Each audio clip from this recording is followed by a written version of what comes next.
Hey guys hi. Motion in a straight line का one shot आप सबने kinematics का डिमांड किया था, यूनिट्स एंड मेजरमेंट हमने कर लिया। Thank you so much for that massive support. तो वहीं से मोटिवेशन लेकर आप लोगों ने बोला कि भाई सर सारे चैप्टर्स करवा लो जो मिड टर्म्स में आ रहे हैं। तो आ गए हम motion in a straight line chapter को लेकर।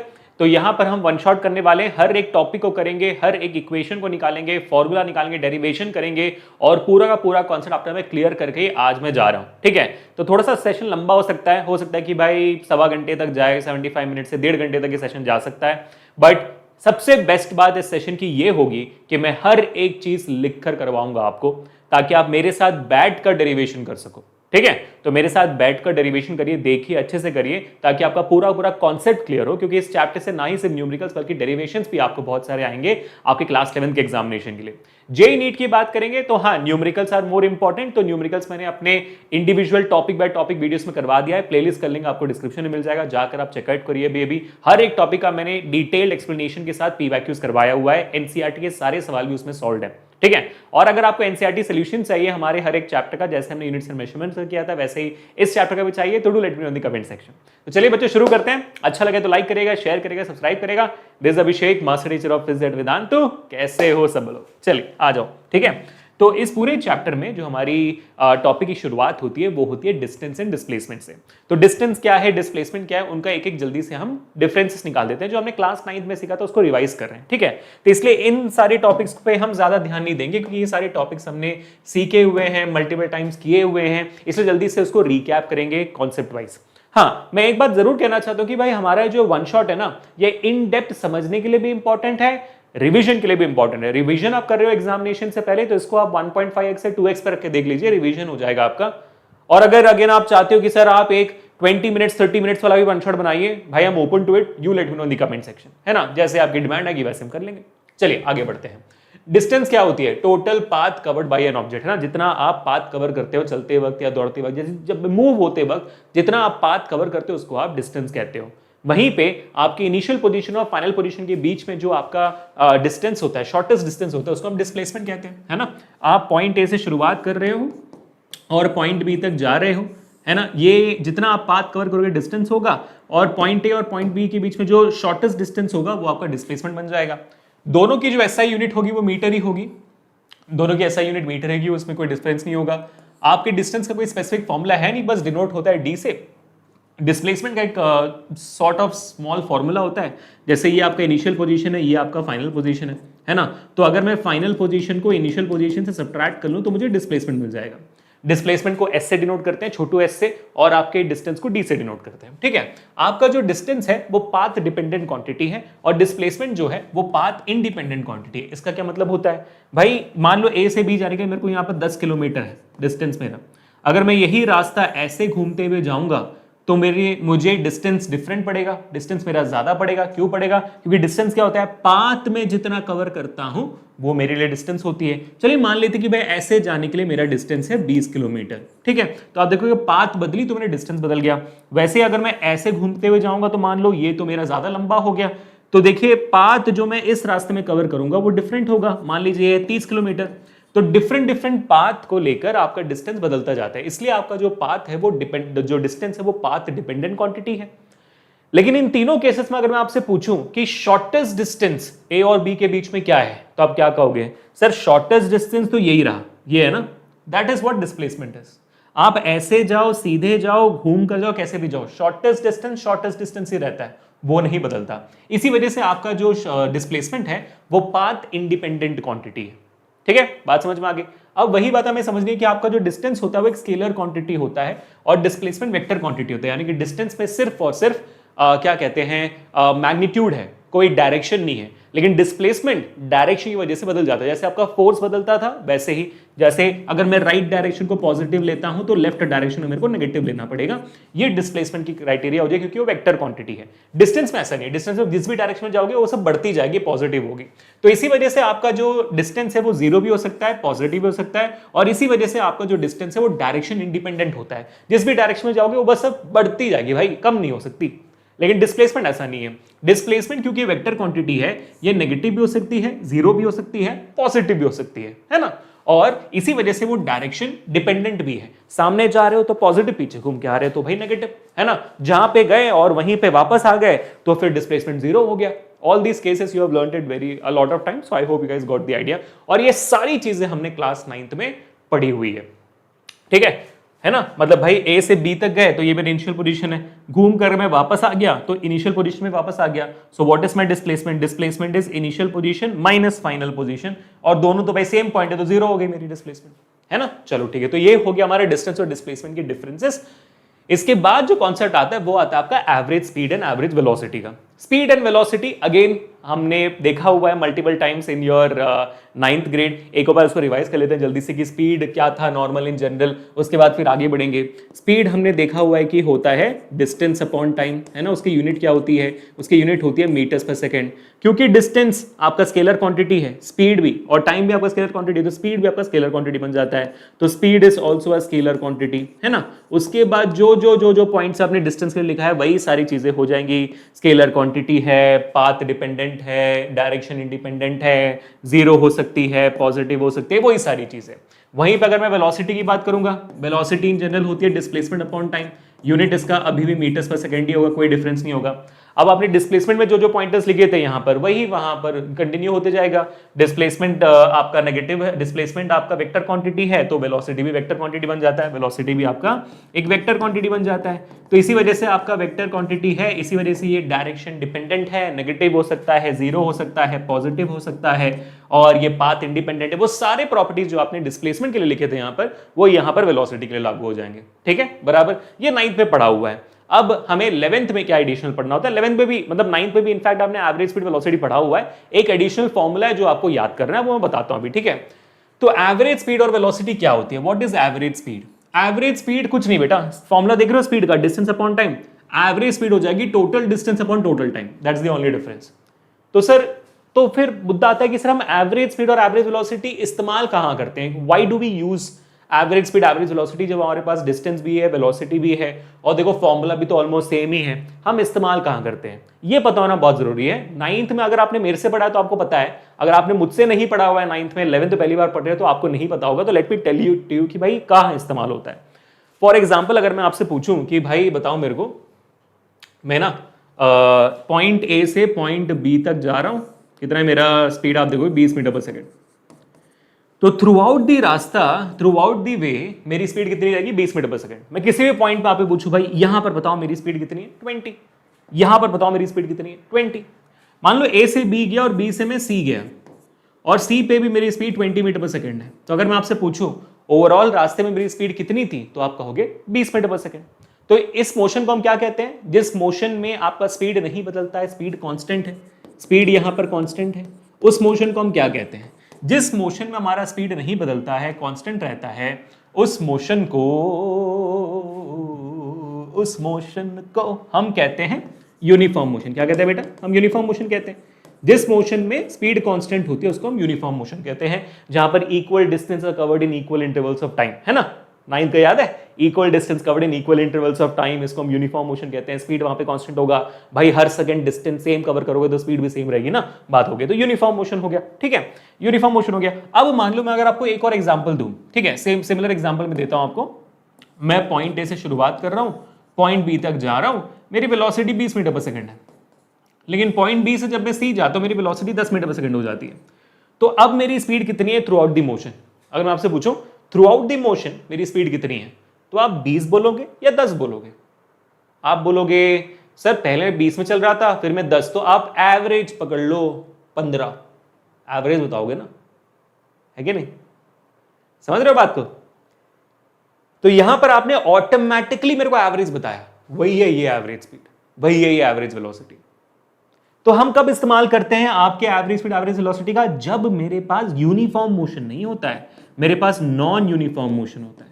जब भी आपके पास नॉन यूनिफॉर्म मोशन होती है, आप कोई भी एक वैल्यू नहीं बता सकते हो स्पीड का, एक वैल्यू नहीं बता सकते वेलोसिटी का, आपको उसकी एक एवरेज वैल्यू बतानी पड़ती है, क्योंकि स्पीड और वेलोसिटी बदलती रहती है, तो एक वैल्यू बता ही नहीं सकते, एवरेज बताना पड़ता है। तो वहीं पे जाकर आपका एवरेज स्पीड और एवरेज वेलोसिटी का कॉन्सेप्ट आता है। समझ गए बात को? ठीक है, जैसे मैंने बोला मैं हर चीज लिखकर करवाऊंगा आज, ठीक है, प्रॉपर नोट्स बन रहे हैं और इस नोट्स का लिंक आपको हमारी डिस्क्रिप्शन में मिल जाएगा। नोट्स डाउनलोड करना, फाड़ कराना मिड टर्म्स और फाड़ कराना सारे एग्जामिनेशन, ठीक है। चलो अब देखो, अब एवरेज स्पीड क्या हुआ, formula same, total distance upon total time. याद रखने के लिए टिट्टू अपॉन टिट्टू याद कर सकते हो, है ना, total distance upon total time, Tittu upon Tittu याद रखिए, बहुत अच्छा है, ठीक है। और यूनिट क्या हो जाएगा, मीटर पर सेकंड, बराबर, उसमें कोई डिफरेंस नहीं है। अब जो जो प्रॉपर्टी स्पीड की थी वो प्रॉपर्टीज एवरेज स्पीड की भी होगी, स्केलर है, पाथ डिपेंडेंट है, डायरेक्शन इंडिपेंडेंट, पॉजिटिव, जीरो, ये सारी चीजें जो आपने स्पीड के लिए पढ़ी थी।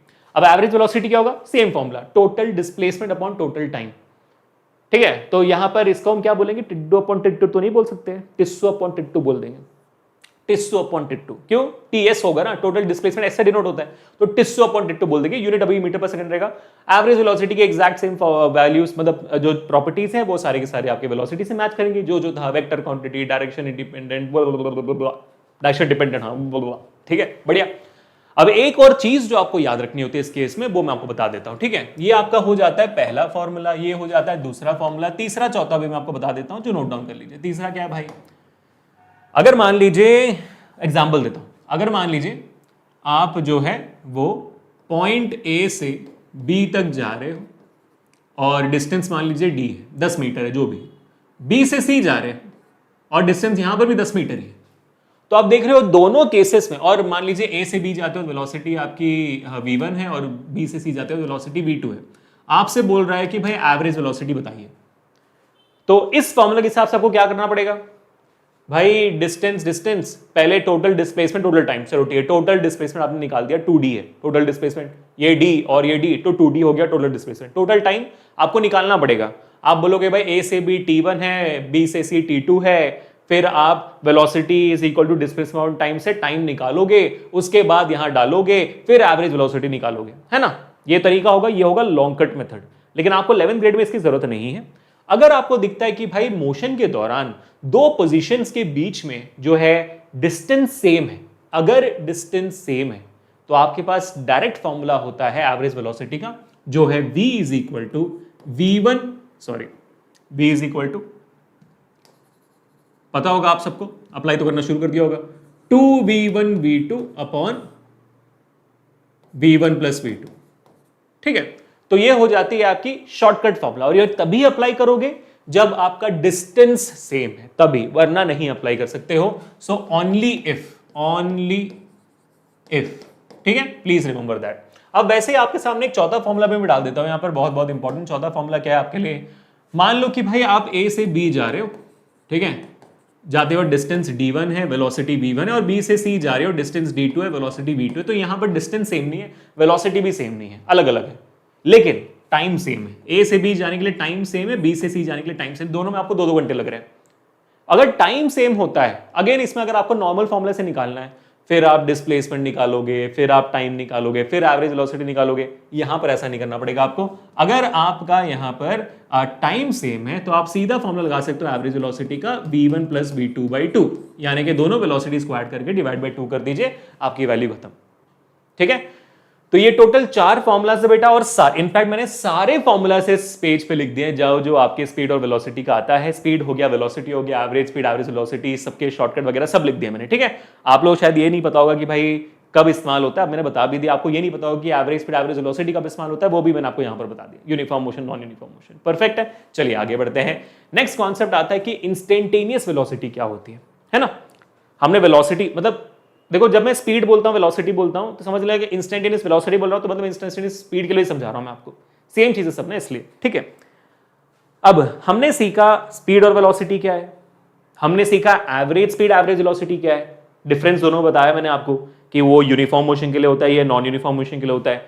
अब इंस्टेंटेनियस स्पीड और वेलोसिटी क्या है, इसका बेसिक डेफिनेशन होता है बेटा कि इंस्टेंटेनियस स्पीड और वेलोसिटी का डेफिनेशन होता है कि किसी भी इंस्टेंट पे अगर मैं आपसे एक ऑब्जेक्ट की वेलोसिटी मांगू और जो वैल्यू आप मुझे दोगे वो इंस्टेंटेनियस वेलोसिटी हो जाएगी। मतलब चुटकी भर मोमेंट के लिए मैं चल रहा हूं, क्या वेलोसिटी आपकी, वो चुटकी भर छोटी सी मोमेंट के लिए आपकी वेलोसिटी कितनी होगी उस पॉइंट पे, वो इंस्टेंटेनियस वेलोसिटी बन जाएगी। ठीक है, तो मैं आपको एग्जांपल देता हूं, ध्यान से देखना, बहुत इंपॉर्टेंट है। तो मान लीजिए आप ए से, ठीक है, पॉइंट ए से पॉइंट बी जा रहे हैं, और मैं आपको बोल रहा हूं कि भाई मुझे एक बात बताओ, एग्जैक्टली इस इंस्टेंट पे, एग्जैक्टली इस चुटकी भर पॉइंट पे बताइए कि आपकी वेलोसिटी कितनी है, और उस वक्त जो आप वेलोसिटी बताओगे वो आपकी इंस्टेंटेनियस वेलोसिटी होगी। सो डेफिनेशन क्या कहता है? Instantaneous velocity is the velocity of an object at any instant of time, at any instant of time. तो ऑफकोर्स ही बात है, अगर मैं यहां पर एक चीज, अगर मैं आपसे पूछूं कि भाई इस इंस्टेंट पे जो आप चुटकी भर बोल रहे हो अभिषेक सर, चुटकी भर टाइम हो तो बहुत छोटा होगा। हाँ बिल्कुल है भाई, उस वक्त जो टाइम होगी वो छोटी होगी, और छोटी टाइम हम कैसे डिनोट करते हैं? dt से। कोई भी चीज छोटी हो जाती है सामने d लगा दो, dt हो जाता है, ठीक है, बहुत छोटे टाइम के लिए। और उस छोटे टाइम के लिए जो मेरा उस वहां पर डिस्प्लेसमेंट होगा या डिस्टेंस होगा वो भी बहुत छोटा होगा, है ना। उस छोटे टाइम के लिए मेरा जो डिस्प्लेसमेंट है वो भी छोटा होगा, ds बहुत छोटा छोटा डिस्प्लेसमेंट होगा, बहुत छोटा डिस्टेंस होगा, है ना। तो अगर मैं इंस्टेंटेनियस वेलोसिटी की फॉर्मूला लिखता हूं तो मुझे वैल्यू क्या आती है? ds by dt। तो इंस्टेंटेनियस वेलोसिटी निकालने के लिए आपको बेसिकली चीजों को, आपको डिस्प्लेसमेंट को डिफरेंशिएट करना पड़ेगा विद रिस्पेक्ट टू टाइम, ठीक है। आपको क्या करना पड़ेगा? Displacement is differentiated with respect to time, with respect to time, यानी कि आपको डिस्प्लेसमेंट की जो भी वैल्यू दी जाएगी उसको आपको टाइम के रेस्पेक्टिव में आपको डिफरेंशिएट करना पड़ेगा। मैं आपको एग्जांपल देता हूं, ठीक है। मान लीजिए आपको डिस्प्लेसमेंट बताई गई है s, एग्जांपल लिख रहा हूं मैं यहाँ पे, नोट डाउन करिए सब लोग, ठीक है। एक एग्जांपल देख लोगे तो आप समझ जाओगे, और इसके बेस में तो सवाल आने ही है, मैंने करवाया भी हो आपको बहुत ज्यादा। अगर आप मेरे साथ फॉलो कर रहे हो, चैनल को सब्सक्राइब कर लिया तो मैंने करवाया हुआ, आप देख लो, चैनल सब्सक्राइब कर लो भाई पहले। सारा का सारा काइनेमेटिक्स 1D उठा के सब्सक्राइब टिक कर मारो, सब्सक्राइब करो। अभी सफेद बटन पहले लाल हुआ करता, अब सफेद कर दिया, पता नहीं क्यों, पागल हो गया शायद यूट्यूब वाले, बट देख लो, यू गेट द आइडिया। का है भाई, का है। एग्जाम्पल है सर, एग्जाम्पल लिखेंगे हम, चलो। क्या है डिस्प्लेसमेंट को मैं इक्वेशन आपको बताता हूं। मान लीजिए कि भाई 5t minus 2t square plus t, मान लीजिए 5t minus 2t square plus t cube, ठीक है, ये आपका इक्वेशन है डिस्प्लेसमेंट का। इसमें आपको बोल रहा है कि भाई find out the instantaneous velocity, तो आप क्या करोगे? अच्छा, आपको ये भी बोलना पड़ेगा कि find out the instantaneous velocity किस वक्त में, वो भी बताना पड़ेगा ना। Find out the instantaneous velocity at when t is equal to 2 seconds. जब 2 सेकंड हुआ होगा उस वक्त आपकी वेलोसिटी कितनी है बताइए हमें। तो उस वक्त उस छुटकी भर वक्त में दूसरे सेकंड पे जो आपकी वेलोसिटी होगी, इंस्टेंटेनियस वेलोसिटी होगी, निकालना है आपको। कैसे निकालोगे? अरे भाई पहले मैं v निकाल तो दूं, अब v कैसे निकलेगा भाई? मेरा v का फॉर्मूला होता है ds बाई dt, सही है? ठीक है ब्रो, बिल्कुल सही है ना, ठीक है। चलो अब ds बाई dt करते हैं। तो d by dt of s क्या है भाई? s क्या लिखा हुआ मैंने? 5t minus 2t square plus t cube, ठीक लिख दिया मैंने, बढ़िया, बराबर। अब मुझे इसे डिफरेंशिएट करना है।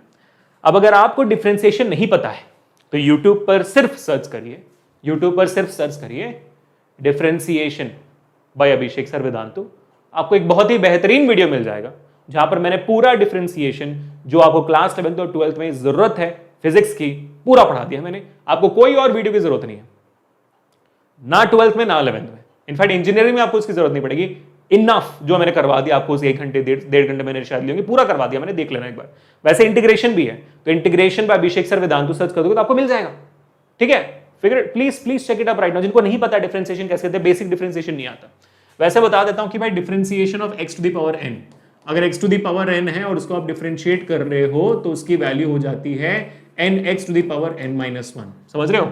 यानी कि देखिए इसको t क्यूब है, आपका डिफरेंशिएशन एग्जांपल बता दो, t क्यूब है, वहां पे फॉर्मूला देखो क्या है, nx to the power n minus 1, यानी कि जो n की वैल्यू है पावर में जो होता है वो n होता है ना, x to the power n है, तो t टू द पावर 3 है, तो 3 पावर में है, 3 सामने आ जाएगा, nx to the power n minus 1, so 3 सामने आ गया, t और 3 माइनस 1, सो 3t स्क्वायर हो गया। ये डिफरेंशिएशन का फॉर्मूला है, प्लीज नोट डाउन कर लीजिएगा। तो मेरे पास क्या आ जाएगी भाई, v की वैल्यू, मेरी v की वैल्यू आ जाएगी 5t का डिफरेंशिएशन होता है 5 minus 4t plus 3t square. कैसे आया? t टू द पावर 1 है, 1 माइनस 1 0 हो जाता है, तो ये t गायब हो जाएगा, 5 बचा। माइनस टू, टी स्क्वायर है तो 2 सामने आया, 2 इंटू 2 4 हो गया, ऊपर 2 माइनस 1 हुआ तो 1 बचा, तो टी बच गया। 3t स्क्वायर तो मैंने आपको बता दिया कैसे करते हैं, ठीक है। तो ये मेरी वेलोसिटी की वैल्यू हो गई। अब हमसे पूछा जा रही है कि what is the value of velocity at t is equal to 2 seconds. तो आप क्या करोगे, v is equal to t is equal to 2 seconds. आप इस इक्वेशन में t की दो वैल्यू डाल दोगे, दो, तो वैल्यू हो जाएगी 5 माइनस 4 इंटू 2 प्लस 3 इंटू 2 का स्क्वायर। आ गया वैल्यू भाई, क्या आ जाता है 5 माइनस 4 2 जार 8, 5 माइनस 8 प्लस 2 का स्क्वायर 4, 4 प्लस 4 इंटू 3 12, ठीक है। वैल्यू क्या आ गई भाई, 12 plus 5 17, 17 minus 8 is 9 metre second आपकी वैल्यू आ गई। देखिए ये है आपके इंस्टेंटेनियस वेलोसिटी की वैल्यू। बहुत ही लड्डू, देख रहे हो ना, कैसा लगा, मजा आया, बस यही है bro. This is how you find out instantaneous velocity, ठीक है। बेसिक अंडरस्टैंडिंग मैंने आपको दे दी है, इसके ऊपर आपको कुछ ना समझने की जरूरत है, ना कोई कुछ पूछेगा, ना जेई में ना नीट में, और चल, ठीक है। तो अगर कुछ मेरे दिमाग में आ जाता है कि मैं बीच में छोड़ दूं, तो अगर मेरे दिमाग में कुछ आ जाता है ना, तो आई teach you guys, don't worry कि मैं पढ़ाऊंगा नहीं, अभिषेक सर पढ़ाया नहीं, ऐसा नहीं होगा। और अगर मुझे जेन्युइनली कुछ मिस हो गया बच्चों में, तो कमेंट्स में जरूर बताना, है ना, I cover it up somehow. चलो हाँ जी, तो ऐसे ही इंस्टेंटेनियस वेलोसिटी के हो जाने के बाद हमें समझना होता है एक्सेलरेशन, ठीक है। जैसे हमारी स्पीड वेलोसिटी के 3 प्रकार थे, नॉर्मल स्पीड वेलोसिटी था, एवरेज स्पीड एवरेज वेलोसिटी था, इंस्टेंटेनियस स्पीड इंस्टेंटेनियस वेलोसिटी था, वैसे ही आपके एक्सेलरेशन के 3 प्रकार हो जाएंगे, ठीक है। नॉर्मल एक्सेलरेशन जो आपने 9th में पढ़ा हुआ है, याद होगा, मस्त v minus u upon T, जो पढ़ा हुआ है, मीटर पर सेकेंड स्क्वायर, वो जो करते आ रहे हो भाई। दूसरा हो जाएगा average acceleration, same average velocity जैसे एवरेज एक्सेलरेशन। फिर इंस्टेंटेनियस एक्सेलरेशन जो अभी देखा वैसे ही सिमिलर। तो वो तीनों के डिफरेंस हम समझ लेते हैं, देखते हैं कि भाई क्या डिफरेंस है, कुछ बड़ा कुछ चेंज है कि नहीं, कुछ ऐसा थोड़ी है कि सर पे दर्द हो जाएगा, देख लेते हैं, लेट्स फिगर इट आउट, ठीक है। तो हमारा सबसे पहले हम देखते हैं कि भाई नॉर्मल एक्सेलरेशन क्या होता है। नॉर्मल एक्सेलरेशन हम जानते हैं, it is change in velocity upon time. Her second आपकी वेलोसिटी कितनी बदल रही है, उसको हम एक्सेलरेशन कहते हैं। फॉर्मूला आपका, और इसको हम बोल देते हैं rate of change of velocity. और एक्सेलरेशन का फॉर्मूला भी हो जाता है a is equal to b minus u upon t, final velocity minus initial velocity upon time, है ना। यानी कि सिंपल भाषा में, अगर आपका इनिशियल वेलोसिटी था ऑब्जेक्ट का, मान लीजिए u, और इस पे एक फोर्स लग गया, फोर्स की वजह से आपका ऑब्जेक्ट एक्सेलरेट किया और उसकी वेलोसिटी यहां पर हो गई v इन टाइम t, है ना। तो initial velocity final velocity minus initial velocity upon time, वो आपका एक्सेलरेशन बन जाएगा, ठीक है। इसके एसआई यूनिट क्या होगी भाई, ऊपर वेलोसिटी है तो मीटर्स पर सेकंड, नीचे सेकंड टाइम है तो second, metre per second square आपके एसआई यूनिट बन जाएगी। अब उसके अलावा एक्सेलरेशन कौन सी क्वांटिटी होगी, स्केलर या वेक्टर। भाई वेलोसिटी है, वेलोसिटी वेक्टर क्वांटिटी है, तो एक्सेलरेशन वेक्टर क्वांटिटी है। एक्सेलरेशन भी नेगेटिव हो सकता है, जीरो हो सकता है, पॉजिटिव हो सकता है। एक्सेलरेशन पाथ इंडिपेंडेंट है, एक्सेलरेशन डायरेक्शन डिपेंडेंट है। सारी की सारी जो वेक्टर की प्रॉपर्टीज वो यहां पर आ जाएगी, जो आपने वेलोसिटी के लिए भी सीखा और डिस्प्लेसमेंट के लिए सीखा, सेम डिट्टो कॉपी यहां पर, ठीक है, परफेक्ट, ओके। अब ये नॉर्मल एक्सेलरेशन क्या है, नॉर्मल एक्सेलरेशन जो अभी आप निकालते हो, वो तो ए वैल्यू, ए की वैल्यू जो यहां से मिलेगी वो कांस्टेंट होगी ना, मतलब आप वैल्यू डाल दोगे, मान लो u 10 है, v 20 है, तो 20 माइनस 10 और टाइम 10 है, तो 20 माइनस 10 अपॉन 10 क्या हो जाएगा, 10/10, 1 मीटर पर सेकंड स्क्वायर। वो कांस्टेंट वैल्यू है, एक आ गया, आपको एक नंबर आ गया, एक सिंगल नंबर आ गया, चेंज नहीं हो रहा एक्सेलरेशन कि पहले 1 है फिर 3 है फिर 4 है 5, ऐसे नहीं हो रहा, वो एक्सेलरेशन एक वैल्यू आपको आ गई, तो वैल्यू कांस्टेंट हो गई। So of course when you talk about acceleration, we are talking about where we are talking about this acceleration when the acceleration is constant, there is only one single value. तो अगर मैं उसका एक velocity upon time graph बनाता हूं, अगर इस चीज के ऊपर एक वेलोसिटी टाइम ग्राफ बनाता हूं, तो मेरी ग्राफ कैसे दिखेगी, कांस्टेंट एक्सेलरेशन है। कांस्टेंट एक्सेलरेशन मतलब एक्सेलरेशन कांस्टेंट है, वेलोसिटी हर सेकंड इक्वल अमाउंट से बढ़ रही है, तो वेलोसिटी हर सेकंड इक्वल अमाउंट से ऊपर बढ़ रही है, इसलिए मेरा एक्सेलरेशन कांस्टेंट है। ये मेरा ग्राफ ऐसे बनेगा, but will talk about graphs in deep जब हम आगे जाएंगे। बट ये एक्सेलरेशन वो है, कांस्टेंट एक्सेलरेशन वाला है, मेरे पूरे जर्नी में एक्सेलरेशन कांस्टेंट है।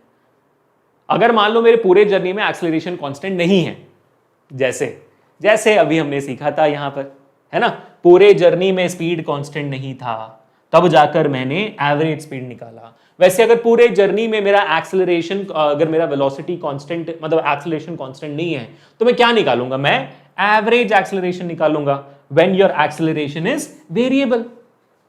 और उस वक्त मेरा ग्राफ कैसे दिखेगा, ऐसे दिखेगा कि भाई हर एक पॉइंट पे आप देखो, देखो मेरी वेलोसिटी वक्त के साथ बढ़ रही है, कैसे बढ़ रही है, सीधी नहीं बढ़ रही, वो ऐसे बढ़ रही है कि हर एक, पहले मतलब मेरी वेलोसिटी बेसिकली मान लो हर सेकंड 10 मीटर पर सेकंड से बढ़ रही थी, फिर 5 मिनट के बाद 20 मीटर पर सेकंड से बढ़ रही है, फिर 5 मिनट के बाद 15 से, तो आप उस वक्त अगर मैं आपसे पूछूंगा एक्सेलरेशन बताओ तो क्या बोलोगे? 10 बोलोगे, 5 बोलोगे, 15 बोलोगे, क्या बोलोगे? कोई एक वैल्यू नहीं बोल सकते, कोई एक कांस्टेंट वैल्यू नहीं बोल सकते, वहां पर फिर आपको एवरेज बताना पड़ेगा, वो हो जाता है एवरेज एक्सेलरेशन। ठीक है, सिंपल। जैसे हम सीखते आए हैं वहीं पे कॉपी पेस्ट करते जाओ, जो हमने स्पीड के लिए सीखा, वेलोसिटी के लिए सीखा, उसको आप कॉपी पेस्ट करो यहां पर, बिल्कुल, और कुछ नहीं।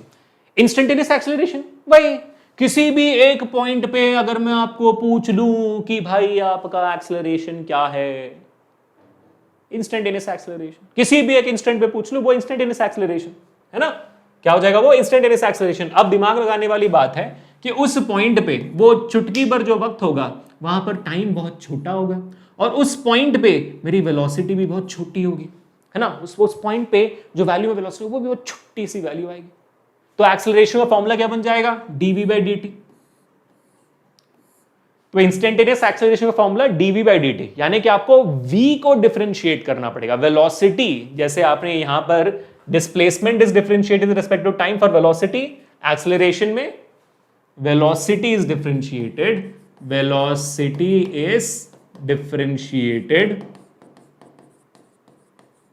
With respect to time. कृपया करके नोट डाउन कर दीजिए। कर लिया? बहुत बहुत इंपॉर्टेंट। ठीक है बेटा, तो ये फॉर्मूला जो हमने लिखा है a = dv/dt, बहुत इंपॉर्टेंट फॉर्मूला, इसको नोट डाउन कर लीजिए। जो हमने यहां पर लिखा आपका वेलोसिटी का फॉर्मूला ds/dt, इसको भी नोट डाउन कर लीजिए। एक्सट्रीमली इंपॉर्टेंट फॉर्मूलाज हैं ये, आना है आपको सवाल इसके ऊपर। ठीक है, अब चलो मैं आपसे कॉमन सेंस सवाल पूछता हूं। अगर आपको, ठीक है, अगर आपको डिस्प्लेसमेंट दी गई है और उससे एक्सेलरेशन निकालना है तो कैसे निकालोगे? जैसे यहां पर हमारे पास सवाल था s = 5t - 2t² + t³। इसमें हमने वेलोसिटी निकाल दिया, है ना, लेकिन इससे अभी हमें एक्सेलरेशन निकालना है। कैसे निकालेंगे हम? इसको हमने एक बार डिफरेंशिएट किया t के टर्म्स में तो हमें वेलोसिटी आ गई, ds/dt हुआ। जो वेलोसिटी आई उसको हम डिफरेंशिएट कर देंगे तो एक्सेलरेशन आ जाएगी, है ना। आप वेलोसिटी को डिफरेंशिएट कर लीजिए या इस s को 2 बार डिफरेंशिएट कर दीजिए, बात तो एक ही होती है ना। What I am trying to say इसकी, देखो यहां पर s की ये थी, इसको हमने डिफरेंशिएट किया तो ds/dt बना, v = ds/dt बना हमारा। और क्या वैल्यू आई भाई?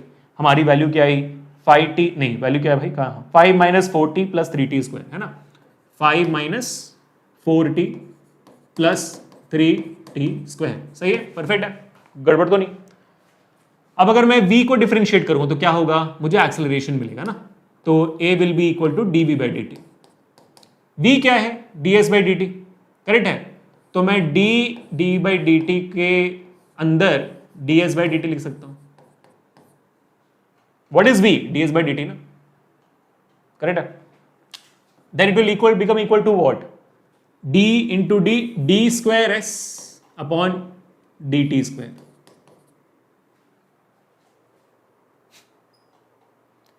तो बेसिकली आपने इसको क्या कर दिया? 2 बार डिफरेंशिएट कर दिया। जब आप डिस्प्लेसमेंट को 2 बार डिफरेंशिएट कर दोगे वो एक्सेलरेशन बन जाएगा, क्योंकि डिस्प्लेसमेंट को एक बार डिफरेंशिएट करते हैं तो वेलोसिटी बनता है, और वेलोसिटी को एक बार डिफरेंशिएट करते हैं तो वो एक्सेलरेशन बनता है। तो basically a = b, b = c, so a must be equal to c। वैसे वो अलग गेम हो गया यहाँ पे, ठीक है। तो फिर मतलब आपको इसको एक और बार डिफरेंशिएट करना पड़ेगा। 5 एक कांस्टेंट वैल्यू, उसका डिफरेंशिएशन 0 होता है, नोट डाउन कर लीजिए।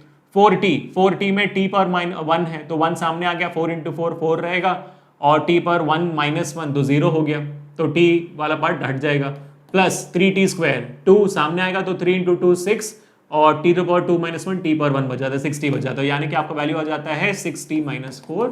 आपकी आंसर होती है एक्सेलरेशन की। आपने एक्सेलरेशन भी निकाल लिया। हाँ, ये इंस्टेंटेनियस एक्सेलरेशन नहीं हुआ अभी तक, क्यों? क्योंकि आपको एक्सेलरेशन निकालना पड़ेगा एट अ पर्टिकुलर टाइम ना, तो हम एक्सेलरेशन निकाल देते हैं। t = 2 सेकंड्स आ जाओ। So acceleration at t = 2 seconds is how much? 6 × 2 - 4, the answer is 12 - 4, so the answer is 8 m/s²। तो कर लो बात, यानी कि जब वक्त 2 सेकंड है, उस दूसरे सेकंड पे आपकी वेलोसिटी की वैल्यू है 9 m/s, और उस दूसरे सेकंड पे आपकी एक्सेलरेशन है 8 m/s²। बोलो बल्ले बल्ले, मजा आ गया।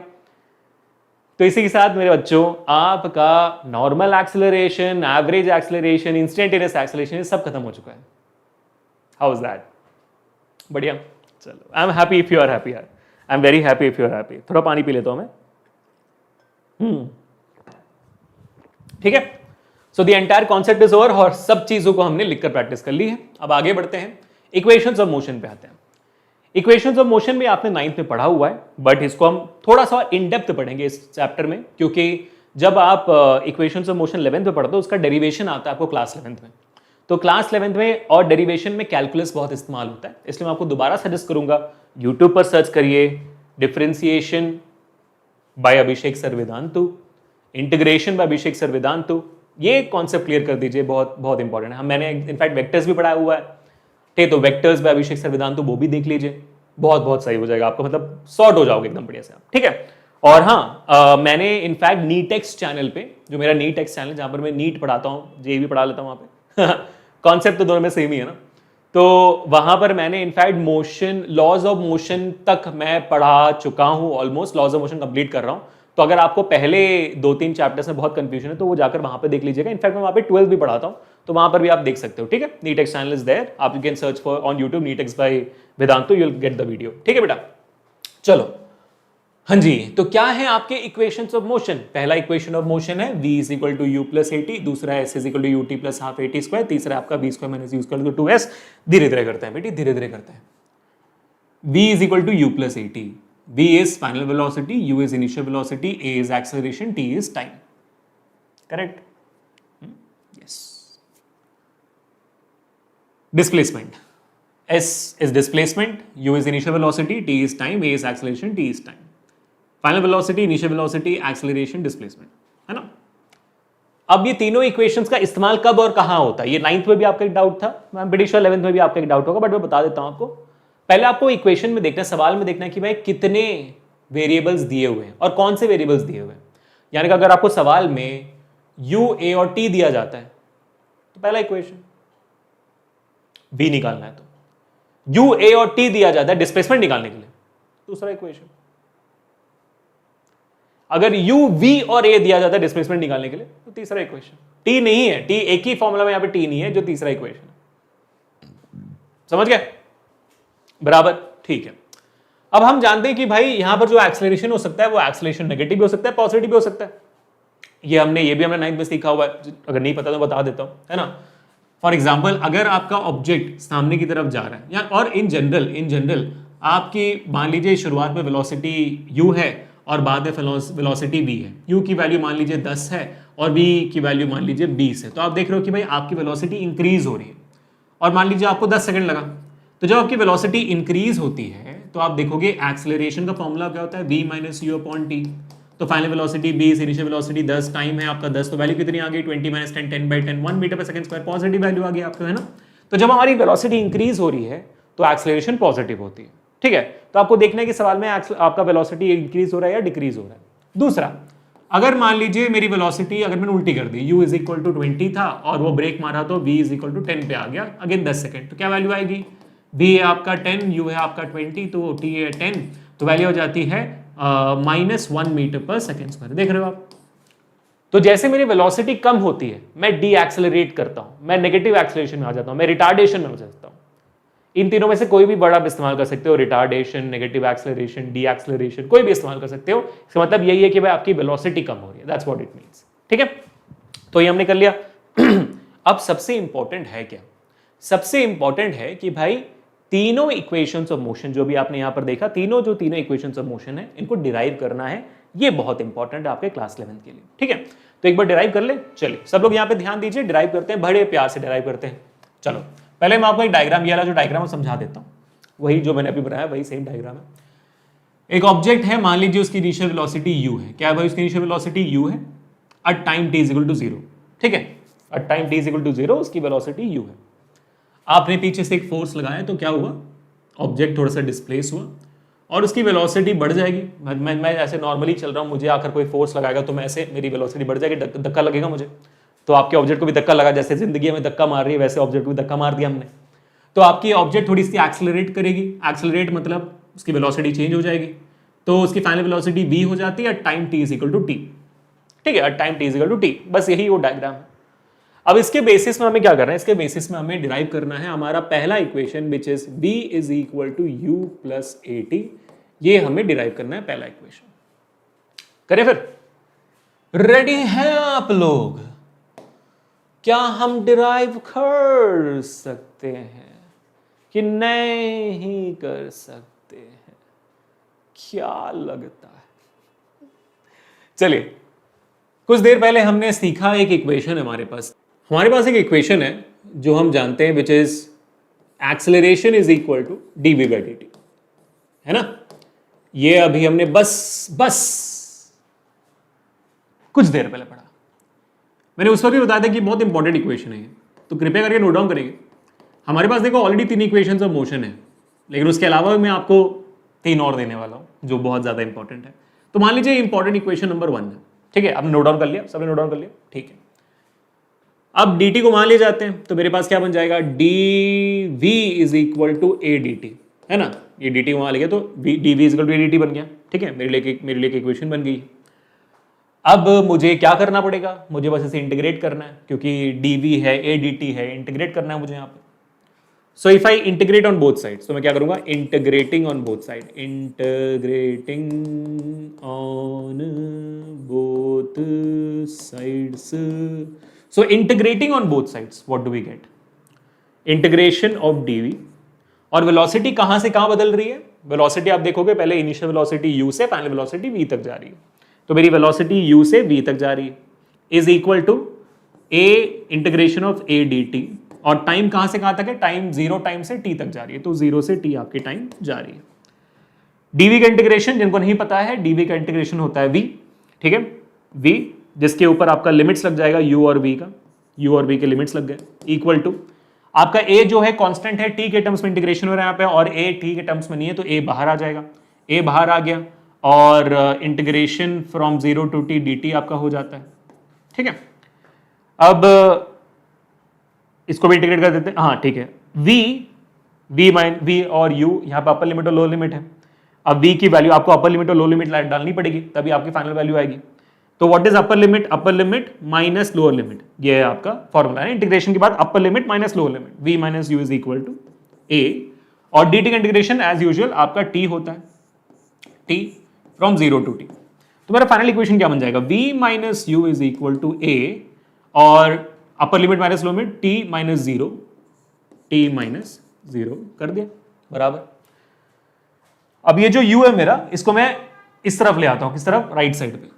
सो v will be equal to u plus a, और अपर लिमिट लोअर लिमिट लगा दिया, t माइनस 0, t बच जाता है a t।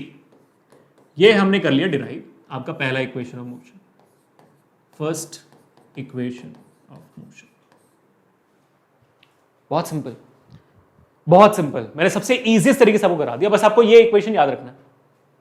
और ये इक्वेशन क्यों याद रखना है, कैसे याद रखना है, वो भी बता देता हूं भाई। आपका जो पहला इक्वेशन ऑफ मोशन है, v is equal to u plus at है, इसमें s का कोई टर्म नहीं है, इसलिए आपको कंफ्यूजन नहीं होना चाहिए सर v भी होता था ds बाई dt। भाई उसमें s का टर्म है, इसमें s का टर्म नहीं है, इसमें a और v है। तो मेरे पास एक इक्वेशन है a is equal to dv by dt, जहां से मैं इसको इंटीग्रेट करके निकाल सकता हूं। तो पहला इक्वेशन ऑफ मोशन बहुत सिंपल, कर लिया हमने सॉल्व। चलिए आगे बढ़ते हैं। 2 फॉर्मुलाज हो गए, है ना? टोटल 6 हैं, 3 आप जानते हो, 3 इक्वेशंस ऑफ मोशन। बाकी 3 में से 2 आप जानते हो, dv बाई dt एक है, ds बाई dt एक है, एक और है जो आएगा कुछ देर में, but don't worry. But let's move on to the second. अब हम बात करने वाले हैं सेकंड। सेम डायग्राम, कुछ डिफरेंस नहीं है इसमें, but the only thing is कि अभी हमें डिराइव करना है सेकंड इक्वेशन ऑफ मोशन। और हमारा सेकंड इक्वेशन ऑफ मोशन क्या है? ठीक है, देखिए यहां पर सेकंड इक्वेशन ऑफ मोशन है हमारा s is equal to ut plus half at square. देख रहे हो?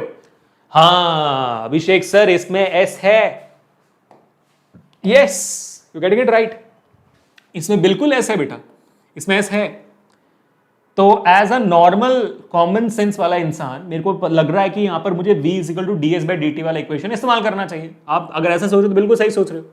v क्या है मेरा? v is equal to ds by dt, and I have told you this is an important equation, so let's mark this as important equation number 2, है ना? Equation number 2। तो अब तक हमारे 4 फॉर्मूलास इंपॉर्टेंट समझ में आ गए इक्वेशंस, ठीक है। अब इसको थोड़ा रीअरेंज कर लेते हैं, तो मेरा बन जाएगा ds is equal to v d t, बन गया ये, ds is equal to v d t बन गया, परफेक्ट। क्या करना है मैं से भी? इंटीग्रेट, है ना? सो integrating both sides, integrating both sides कर लेते हैं। चलो आ जाओ भाई। तो इंटीग्रेशन ऑफ ds कहां से कहां तक, आप देखोगे डिस्प्लेसमेंट 0 था, 0 से s डिस्प्लेसमेंट हो रही है, वो सेम डायग्राम फॉलो करिए और कुछ नहीं है, एक डायग्राम बना दो, तीनों इक्वेशंस प्रूव हो जाएंगे, ठीक है। Is equal to v dt, integration of v dt, और टाइम कहां से कहां तक है, टाइम अगेन 0 से t तक है, टाइम अगेन 0 से t तक है, परफेक्ट। तो सर इसको अगर हम मान लो इंटीग्रेट कर भी लेते तो क्या आएगा, हमें इंटीग्रेशन ds का हो जाएगा s, लिमिट्स अलग हुई तो s बचेगा, s is equal to v बाहर आ जाएगी, इंटीग्रेशन v बाहर आ जाएगी, और dt का इंटीग्रेट करेंगे तो t बचेगा, और t और 0 अपर लिमिट आने तो t बनेगा, तो मेरे पास बनेगा s is equal to vt। ये तो सर ये तो डिस्प्लेसमेंट का फॉर्मूला हो गया ना, displacement is equal to velocity into time, velocity की फॉर्मूला होगी, velocity is equal to displacement upon time, वो फॉर्मूला बन जाएगा। तो क्या करें यहां पर, जिसके थ्रू हमें वो ये सेकंड इक्वेशन मिले, क्या कर सकते हैं हम, v के बदले पहला इक्वेशन डाल सकते हैं, since v is equal to u plus at, इसको डालिए, क्यों डालें यहां पर, क्योंकि भाई इक्वेशन में u भी है ना, a भी है ना, तो इसलिए हम इसको डाल दें ताकि वो अचीव हो। हमें उल्टा सोचो कि क्या निकालना है तो क्या डालना पड़ेगा, समझ रहे हो, ठीक है, बढ़िया। तो मेरा क्या हो जाएगा, integration from 0 to s ds is equal to integration from 0 to t, v के बदले मैंने डाल दिया u plus at dt, perfect. अब देखो u प्लस at ऑलमोस्ट बन रहा है हमारा इक्वेशन, ऑलमोस्ट, सही है ना, दिमाग लगाना पड़ता है ब्रो, ठीक है। Now integration from 0 to s ds is equal to, इसको अलग अलग कर लेते हैं, इसको अलग अलग कर लेते हैं, u और at को अलग अलग कर लेते हैं, तो आप आराम से अलग कर सकते हो, 0 to t u dt plus integration from 0 to t at dt, ठीक है। इसमें भी a बाहर आ जाएगा, u भी बाहर आ जाएगा, तो यू कैन डू दैट, तो 0 s ds is equal to u constant term, मतलब u यहां पर t के टर्म्स में नहीं, तो u बाहर आ गया, 0 टू t dt प्लस यहां पर a बाहर आ जाएगा क्योंकि कांस्टेंट टर्म है, तो 0 से t t dt, ठीक है। बस अभी आपको इंटीग्रेट कर देना, कर लीजिए इंटीग्रेट, ds का इंटीग्रेशन s होता है from limits 0 to s, u यहां पर है, इंटीग्रेशन ऑफ dt t होता है from limit 0 to t, plus a यहां पर है, इंटीग्रेशन ऑफ t होता है t square by 2 limits from 0 to t, बस इंटीग्रेशन t का होता है t स्क्वायर बाई 2, जिनको नहीं पता है नोट डाउन कर लीजिए। अभी अपर limit minus low limit, s minus 0 upper limit minus low limit, u into upper limit t minus 0 plus a into upper limit t square by 2 minus low limit 0 square by 2, ठीक है। t के बदले upper limit डाला, t के बदले लो limit डाल दे, तो s minus 0 क्या आएगा, s u t minus 0 t, तो u t plus a 0 square by 2 0 हो गया, t स्क्वायर बाई 2 तो a t स्क्वायर बाई 2 बन गया, बन गया ना। So s will be equal to ut plus half at square, बन गया आपका सेकंड इक्वेशन, कर लीजिए नोट डाउन,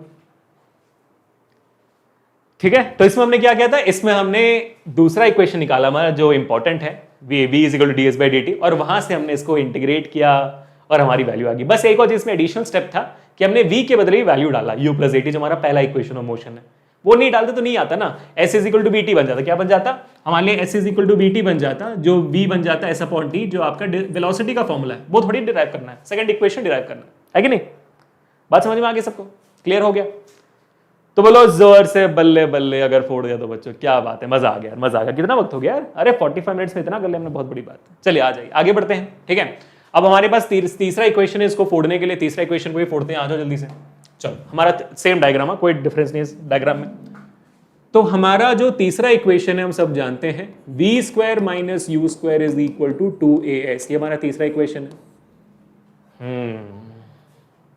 सर इसमें v भी है, a भी है, s भी है, अब आप क्या करोगे, हाँ वो तो है, और इसमें t नहीं है, देख रहे हो इसमें t नहीं है, तो dv by dt ds by dt सब जगह t आएगा, डिफरेंशिएशन इंटीग्रेशन सब t में होगा।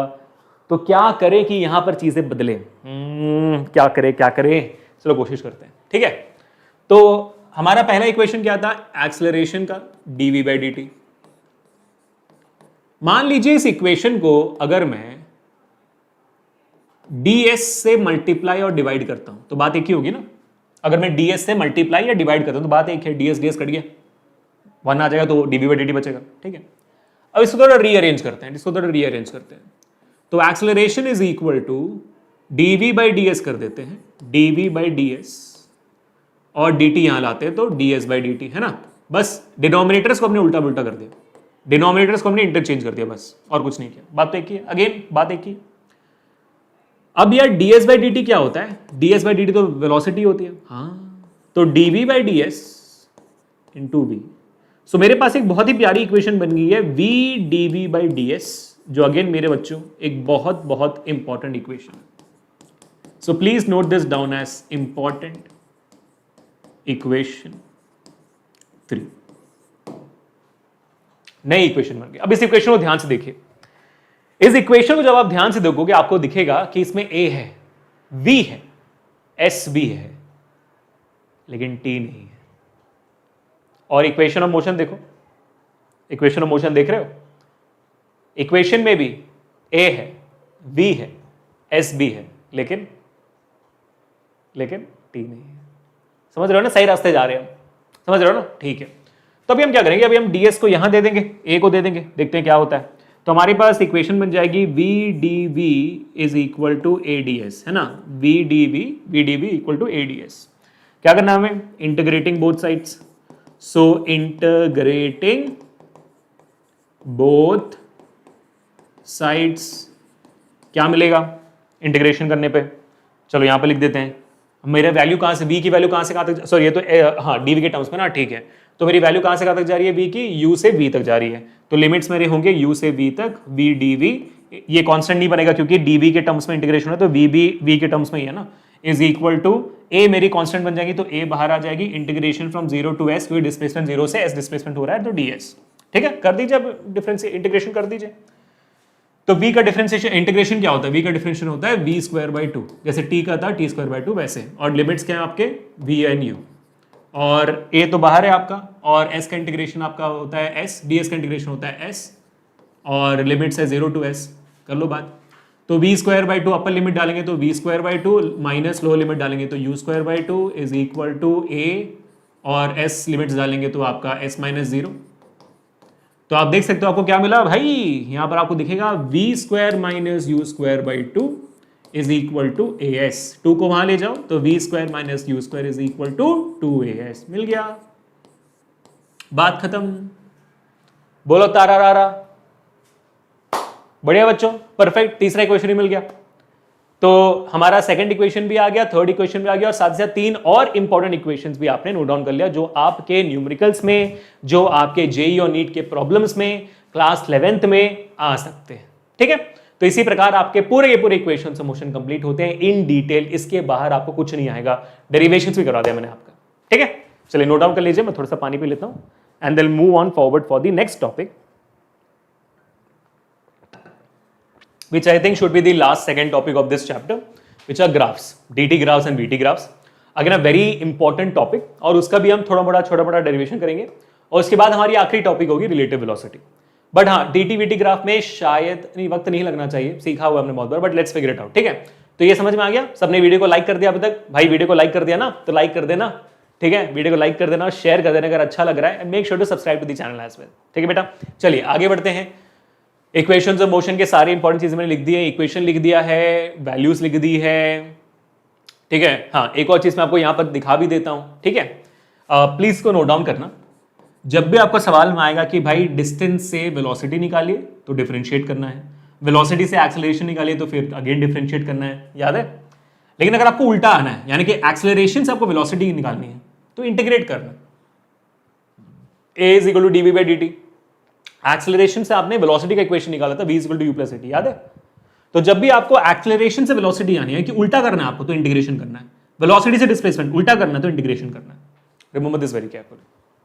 ठीक है, चलिए आगे बढ़ते हैं। हाँ जी, बात आ चुकी है हमारी डिस्टेंस वर्सेस टाइम ग्राफ की, कि अब हमारा ये ग्राफ क्या होता है। चलिए समझते हैं इसको और अच्छे से क्लियर करने की कोशिश करते हैं कि what is distance versus time graph और डिस्प्लेसमेंट वर्सेस टाइम ग्राफ। ठीक है, लेट्स फिगर दिस आउट। सबका ध्यान होगा यहां पर। ठीक है भाई, डिस्टेंस वर्सेस टाइम ग्राफ का मतलब क्या है? मतलब है ग्राफ में डिस्टेंस होनी चाहिए, टाइम होनी चाहिए, और जो वर्ड पहले आता है वो होता है आपका डिपेंडेंट वेरिएबल, जो वाई एक्सिस में जाता है। ठीक है, तो वाई एक्सिस में क्या होगा? डिस्टेंस होगा, उसकी यूनिट भी लिखेंगे हम मीटर में। और जो बाद में टर्म आती है वो आपका होता है इंडिपेंडेंट वेरिएबल, जो हमेशा एक्स एक्सिस में होती है। मतलब टाइम किसी पे डिपेंडेंट नहीं है ना, इंडिपेंडेंट है कम से कम। डिस्टेंस तो टाइम पे डिपेंड होगा। मतलब मैं वक्त को यूज किए बिना डिस्टेंस कवर नहीं कर सकता। मैं गोकू नहीं हूं ड्रैगन बॉल जी का, है ना। मैं वक्त को कवर किए बिना डिस्टेंस कवर ही नहीं कर सकता। मेरे पास भाई वक्त जा रहा है तभी मेरा डिस्टेंस कवर होगा, उल्टा इज नेवर पॉसिबल। ठीक है, so my time is an independent variable जो हमेशा एक्स एक्सिस में आएगा। This is your y axis, this is your x axis, and of course your time will be here with the unit seconds. Perfect है, okay. अब मान लीजिए मेरा जो ग्राफ है वो कैसे दिखता है मैं बता देता हूँ। हम अज्यूम कर ले कि हमारा यूनिफॉर्म मोशन है। ठीक है, यूनिफॉर्म मोशन है ग्राफ, और dt ग्राफ कैसे दिखेगा? हमारा ग्राफ दिखेगा एज ए स्ट्रेट लाइन। ठीक है, कैसे दिखेगा भाई? एक स्ट्रेट लाइन, बराबर है। अब ये जो ग्राफ बना है आपका, आपको इस पर ध्यान देना है। ये जो एंगल है ना, the angle made by the graph with the x axis is what we call theta, and this theta is actually called as slope of the graph. क्या कहते हैं इसको? Theta is actually called as the slope of the graph. मतलब जितना इसका theta बढ़ेगा उतना इसका स्लोप होगा, उतना ये ऊंचा होगा। वही होता है ना, रोड पे भी जब जाते हो, भाई ये तो स्लोप बहुत ज्यादा है यार, ऐसे उल्टा आते तो अरे ये तो बहुत ज्यादा स्लोप है यार बोलते हो ना, तो वो एंगल पे डिपेंड करता है। सो उस एंगल को हम स्लोप कहते हैं, बराबर। ओके, अब मान लीजिए कि मैंने ना इस लाइन को ऐसे जोड़ दिया और इसको एक ट्राइंगल अज्यूम कर रहा हूं मैं, ए बी सी। मैंने इस कर्व को एक ट्राइंगल बना दिया, अज्यूम करते हैं। तो अगर मैं आपसे पूछूं कि भाई मुझे बताओ कि tan थीटा क्या होगा, what will be tan theta? क्या बोलोगे आप? Sir tan theta will be equal to perpendicular upon base, है ना, परपेंडिकुलर अपॉन बेस, यही होगा, करेक्ट है। तो tan theta will be equal to perpendicular upon base. मतलब यहाँ पे कौन सी वैल्यूज होंगी भाई? Perpendicular is BC upon AC। अच्छा ठीक है, BC अपॉन AC। अब BC की वैल्यू क्या है, AC की वैल्यू क्या है, देख लेते हैं एक बार। चलो मान लो कि ये मेरा पॉइंट मैंने बोल दिया 1 है और ये मेरा पॉइंट 2 है। 1 पे जो मेरी y की कोऑर्डिनेट होगी वो y1 मान लेते हैं, और 1 पे जो मेरी x की कोऑर्डिनेट होगी वो x1 मान लेते हैं। वैसे 2 पे जो मेरी y की कोऑर्डिनेट होगी उसको हम y2 बोल देते हैं, और जो x की कोऑर्डिनेट होगी उसको मैं x2 बोल देता हूँ। ओके, तो मेरा जो BC है, वो क्या है? मेरा BC है y2 माइनस y1 मेरा BC हो जाता है ना, y2 माइनस y1 मेरी BC हो जाती है, ये पूरी हाइट। और मेरा x एक्सिस में क्या है भाई?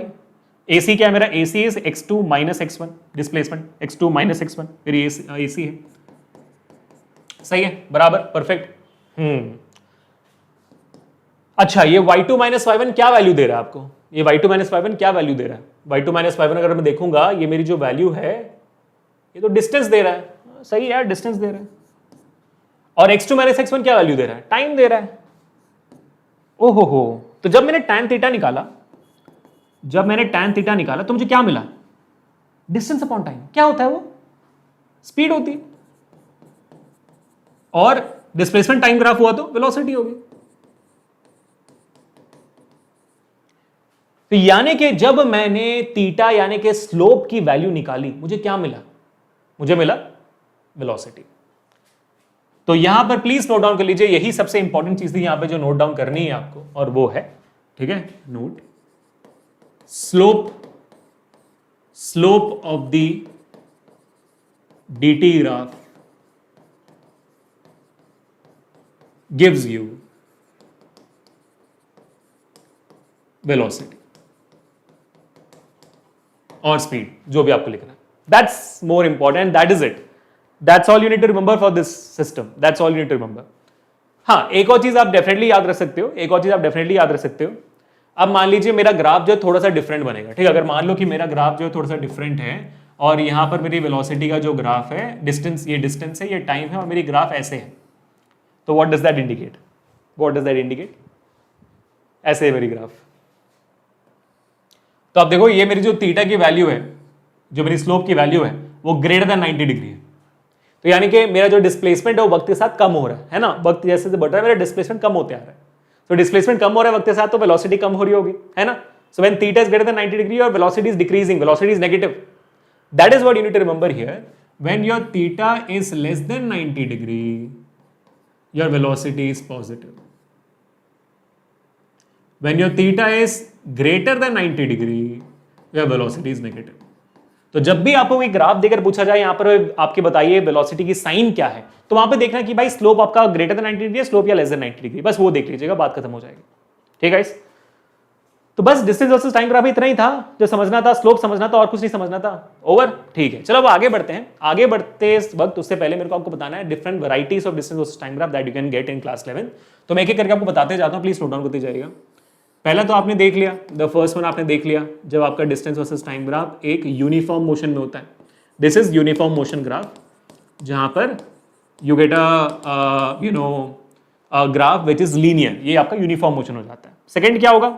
सेकंड जहां पर ऑफ कोर्स अगर आप गेस मारोगे तो हो सकता है आपका नॉन यूनिफॉर्म है ना, तो डिस्टेंस वर्सेस टाइम ग्राफ है और आपका ग्राफ स्ट्रेट लाइन नहीं, वो मान लीजिए ग्राफ ऐसा है, आपका नॉन यूनिफॉर्म मोशन बन जाता है आपका। ठीक है, और यहां पर क्या हो रही है, यहां पर वेलोसिटी अब्रप्टली इंक्रीज हो रही है। ठीक है, वेलोसिटी नॉन यूनिफॉर्मली इंक्रीज हो रही है। ठीक है, तो ये हो जाता है नॉन यूनिफॉर्म मोशन,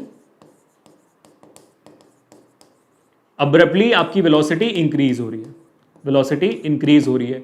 यहां पर वेलोसिटी इंक्रीज हो रही है लेकिन प्रोपोर्शनली इंक्रीज हो रही है, यहां पर अब्रप्टली इंक्रीज हो रही है। ठीक है, यूनिफॉर्मली नहीं, नॉन यूनिफॉर्मली इंक्रीज हो रही है। तीसरा अगर मैं देखूंगा, तीसरा तो भाई एग्जैक्टली इसका उल्टा हो सकता है, ये डी है, ये टाइम है और आपकी वेलोसिटी डिक्रीज हो रही है, ये ग्राफ बन सकती है, वेलोसिटी डिक्रीज हो रही है। तो here you get your velocity is decreasing, है ना। ये मान लीजिए डिस्प्लेसमेंट वर्सेस टाइम ग्राफ है, डिस्टेंस मैं बोल रहा, मैंने बताया ना स्ट्रेट लाइन मोशन होता है, समझ लीजिए displacement time graph distance time graph same है, तो वेलोसिटी डिक्रीज हो रही है, बट ये भी यूनिफॉर्मली डिक्रीज हो रही है ना, this also uniformly decreasing, velocity is uniformly decreasing, correct, perfect.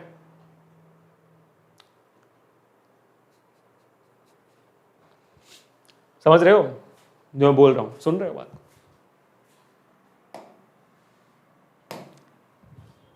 अब तक जो चला ना उसमें एक बहुत बड़ी गलती हुई है। गलती यह है कि यहां पर जो मैंने लिखा वेलोसिटी इज पॉजिटिव, ठीक है, ये यहां तक सही है। हाँ, यहां पर जो मैंने बोला वेलोसिटी इंक्रीज हो रही है, ये गलत हो जाएगा। क्यों गलत हो जाएगा? क्योंकि भाई यहां पर आपका यूनिफॉर्म मोशन है, यूनिफॉर्म मोशन है, वेलोसिटी कांस्टेंट होता है। हाँ, मैं दिमाग में अभी चमका है, सॉरी। और यहां पर भी वेलोसिटी कांस्टेंट रहेगा, बट आपकी डिस्प्लेसमेंट वक्त के साथ कम हो रही है, यूनिफॉर्मली कम हो रही है, इसलिए वेलोसिटी कांस्टेंट है। इक्वल अमाउंट्स में कम हो रही है, इसलिए वेलोसिटी कांस्टेंट, लेकिन नेगेटिव है। यहाँ v पॉजिटिव है, वहां v नेगेटिव है, तो आप लिख सकते हो यहाँ v पॉजिटिव है और यहाँ v नेगेटिव है, बस दैट्स द ओनली थिंग, और कुछ चेंज नहीं। चौथा, ये सेम ग्राफ आपका थोड़ा सा और डिफरेंट हो सकता है। कैसे? मतलब ये डिस्टेंस ग्राफ है, ये टाइम है और यहां पर आपकी वेलोसिटी इंक्रीज हो रही थी, तो यहां पर आपकी वेलोसिटी ऐसे भी हो सकती है, नॉन यूनिफॉर्म मोशन, एक्सपोनेंशियली, मतलब आपकी वेलोसिटी डिक्रीज। और ये कर्व ऐसे भी हो सकता है, मतलब सेम ग्राफ आपका ऐसे भी बन सकता है, जहां पर डी है, टी है, ऐसे ही बन सकता है, परफेक्टली ऑल राइट।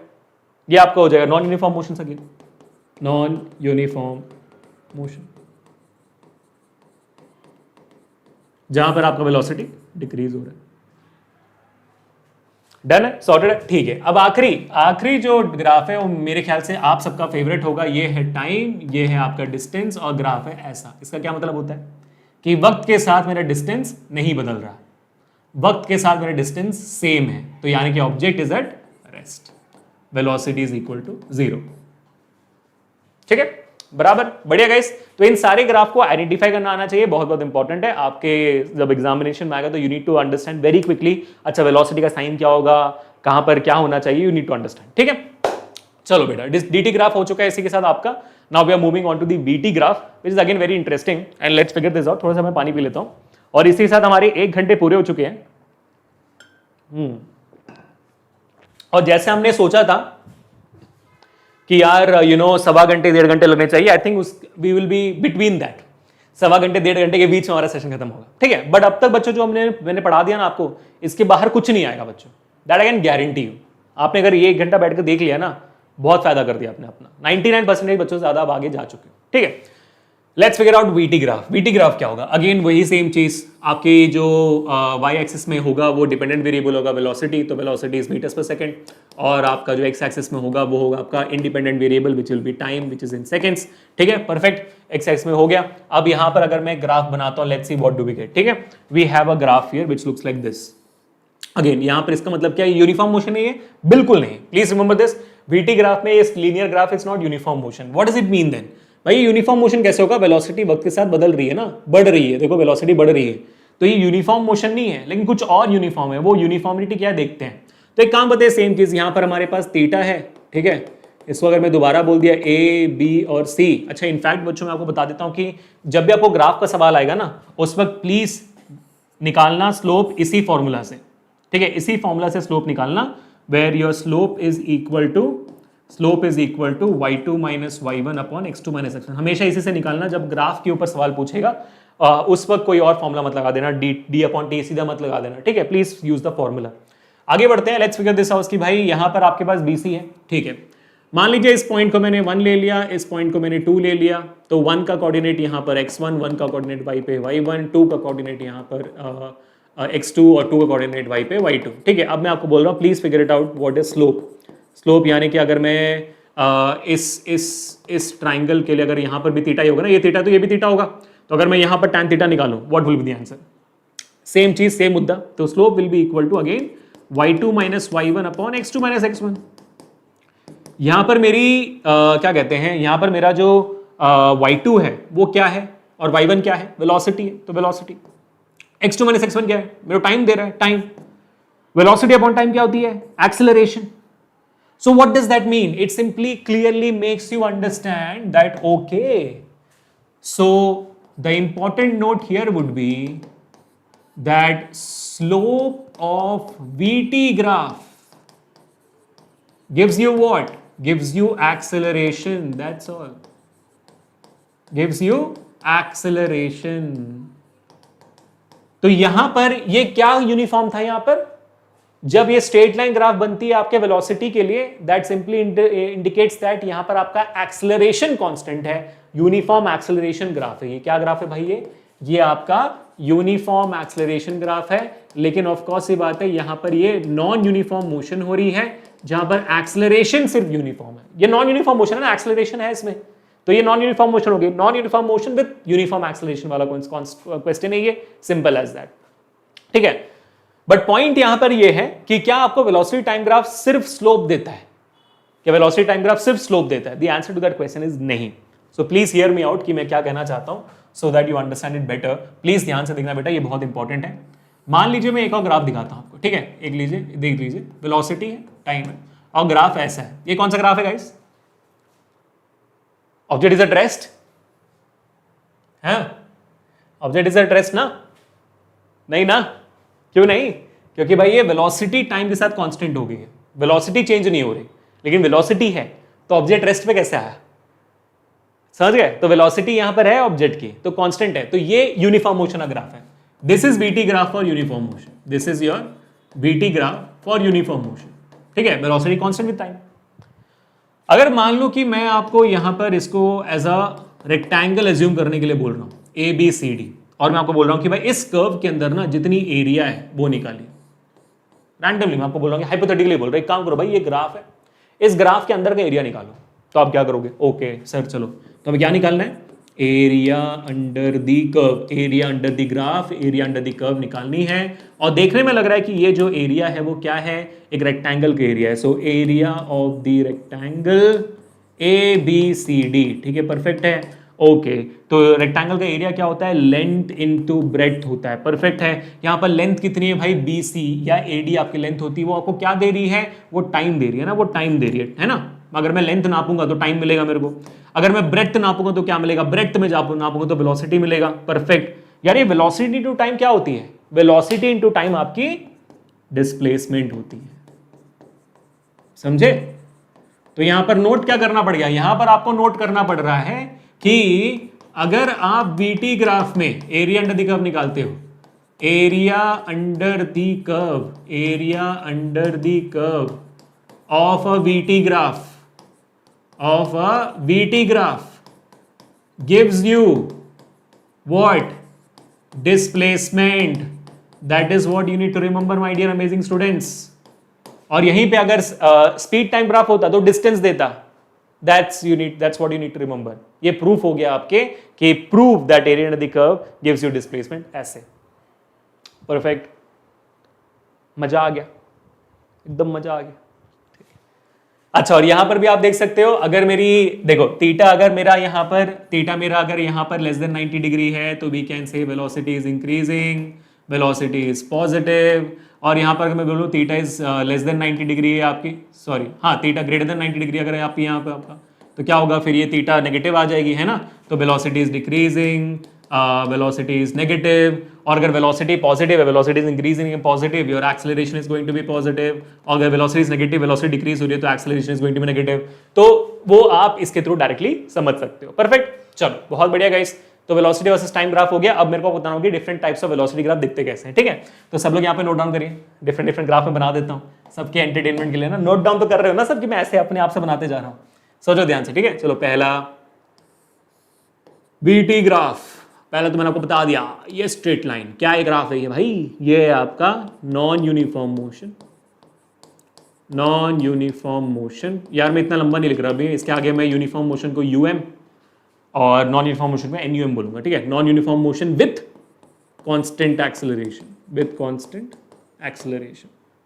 सेकंड, अगर मान लीजिए मेरा कांस्टेंट एक्सेलरेशन नहीं है तो कैसे दिखेगा मेरा ग्राफ, ऐसे दिखेगा। Again non uniform motion with constant acceleration, बस इतना है कि यहां पर पॉजिटिव एक्सेलरेशन, क्योंकि वेलोसिटी इंक्रीज हो रही है ना, तो पॉजिटिव एक्सेलरेशन। डन, ठीक है। अब इसका उल्टा कर देते हैं, इसका उल्टा कर देते हैं, यानी कि वी ये टी है और ग्राफ ऐसे आ रही है, वी टी है और ग्राफ ऐसे आ रही है। तो यहां पर क्या हो रहा है भाई, same non uniform motion, sorry हाँ non uniform motion with constant negative acceleration. चौथा क्या होगा, इसका ऑपोजिट है ना, इस वाले का ऑपोजिट, वी है टी है और ग्राफ ऐसे आ रहा है। तो again non uniform motion with variable ना, अरे यार गाइस मैंने गलत लिख दिया यहाँ पे, कांस्टेंट क्यों लिखा मैंने यहाँ पे, सॉरी ये कांस्टेंट नहीं है भाई, कांस्टेंट होगा तो स्ट्रेट लाइन होता है ना, ये कांस्टेंट नहीं है। हाँ यहाँ पे पॉजिटिव रहेगा, ये वाला आपका पॉजिटिव होगा, पॉजिटिव एक्सेलरेशन, ये भी पॉजिटिव है, बट यहाँ पर non uniform motion with variable positive acceleration, यहाँ पर एक्सेलरेशन वेरिएबल है, कांस्टेंट नहीं है, इसलिए ऐसे ग्राफ जा रहा है। वैसे यहाँ पर भी non uniform motion with variable negative acceleration हो जाएगा, वेरिएबल नेगेटिव एक्सेलरेशन हो जाएगा, बस ठीक है।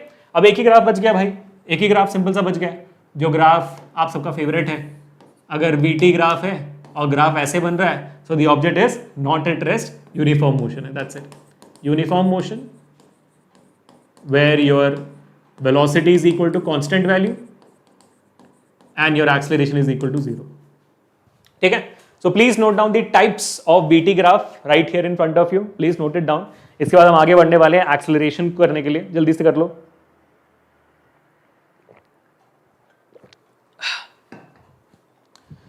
आ जाइए, तो हमारे पास अभी बाकी है हमारा बहुत ही प्यारा सा acceleration versus time graph. Sir इसका भी होता है ग्राफ? हाँ होता है, जिनको नहीं पता है होता है, बट नॉट दैट इंपॉर्टेंट यार। आपने वीटी ग्राफ अच्छे से पढ़ लिया ना, इसके ऊपर नहीं आता है, बट फिर मेरा काम है एज ए टीचर आपको बताना कि यार आ गया तो फिर क्या करोगे, ठीक है। So let be very honest and I teach you guys acceleration time graph, same concept. Acceleration is a dependent quantity, so on the y axis, time is an independent quantity, so on the x axis, metre per second square. चलो same कारनामा करेंगे यहाँ पर। अगर मैंने यहाँ पर graph बनाई, अगर मैंने यहाँ पर ग्राफ बनाई तो क्या मिलेगा, थीटा क्या होगा मेरा, है थीटा क्या होगा मेरा। चलो ये मेरा पॉइंट 1 है मान लेते हैं, ये मेरा पॉइंट 2 है, यहां पर मेरा स्लोप क्या देगा मुझे, x1 x2, ठीक है, y2 y1। तो ये थीटा मुझे क्या देगा, स्लोप क्या देगा मुझे, यहाँ पर देखते हैं। तो slope will be equal to again y2 minus y1 upon x2 minus x1। ओहो, y एक्सिस में क्या है, एक्सेलरेशन, x एक्सिस में क्या है, time. How many of you guys know what is acceleration upon time? Acceleration upon time is jerk. What is it? It's called as jerk, मतलब झटका, जब अचानक से आपका एक्सेलरेशन ठक से बढ़ जाए। ब्रेक मारते अचानक से डीएक्सेलेरेट हो गया, अचानक से एक्सेलरेट करते, तो वो जो जर्क होता है आपके बॉडी के अंदर, ऑब्जेक्ट के अंदर, उसको हम कहते हैं जर्क। बस वही है और कुछ नहीं, दैट्स ऑल, हो गया, that's it. One thing which you need to remember, जो बहुत क्रिटिकल है। अब अगर अपना एनसीईआरटी खोलोगे तो motion in a straight line का एनसीईआरटी के जो एक्सरसाइज है उसको देखना, उसमें एंड में कुछ ग्राफ वाले सवाल है, जहां पर आपको एक ग्राफ दिया है, कुछ ना कुछ बना दिया है और आपसे पूछ रहा है यहां पर डिस्प्लेसमेंट का, वेलोसिटी का, एक्सेलरेशन का साइन बताइए। देखो मैंने आपको वेलोसिटी और डिस्प्लेसमेंट का बता दिया, ठीक है, मतलब जैसे फॉर एग्जांपल मैं आपको बता देता हूं, ठीक है, अगर ये आपका मान लीजिए डिस्टेंस टाइम ग्राफ है और ग्राफ आपका ऐसे है मान लीजिए, ठीक है, तो अगर आपसे कोई पूछे कि भाई बताइए यहां पर डिस्टेंस का क्या है साइन, तो भाई डिस्प्लेसमेंट पूरा पहले क्वाड्रेंट में ना, ये पहले क्वाड्रेंट में, तो पूरा पूरा डिस्प्लेसमेंट पहले क्वाड्रेंट में, तो वो क्या होगा, पॉजिटिव ही होगा, डिस्प्लेसमेंट का साइन पॉजिटिव होगा। वेलोसिटी, हाँ ये सही है, वेलोसिटी का तो हमने बोला हुआ है भाई कि भाई देखो ये लेस देन 90 डिग्री है, क्या है भाई ये लेस देन 90 डिग्री है, तो वेलोसिटी कांस्टेंट है लेकिन पॉजिटिव, कांस्टेंट है लेकिन पॉजिटिव। आप यहाँ पे देखिए ये आ रहा है भाई नीचे की तरफ, स्लोप नीचे की तरफ आ रहा है ना, तो यहां पर अगर मैं इस पॉइंट पे इसका स्लोप निकालूं तो ऐसे बन रहा है देखो, तो नेगेटिव हो जाएगी, तो ऐसे समझ रहे हो, तो वैल्यू निकालनी पड़ती है। लेकिन प्रॉब्लम तब होती है जब आपको डिस्प्लेसमेंट टाइम ग्राफ में एक्सेलरेशन का साइन पूछता है, तब कैसे निकालोगे।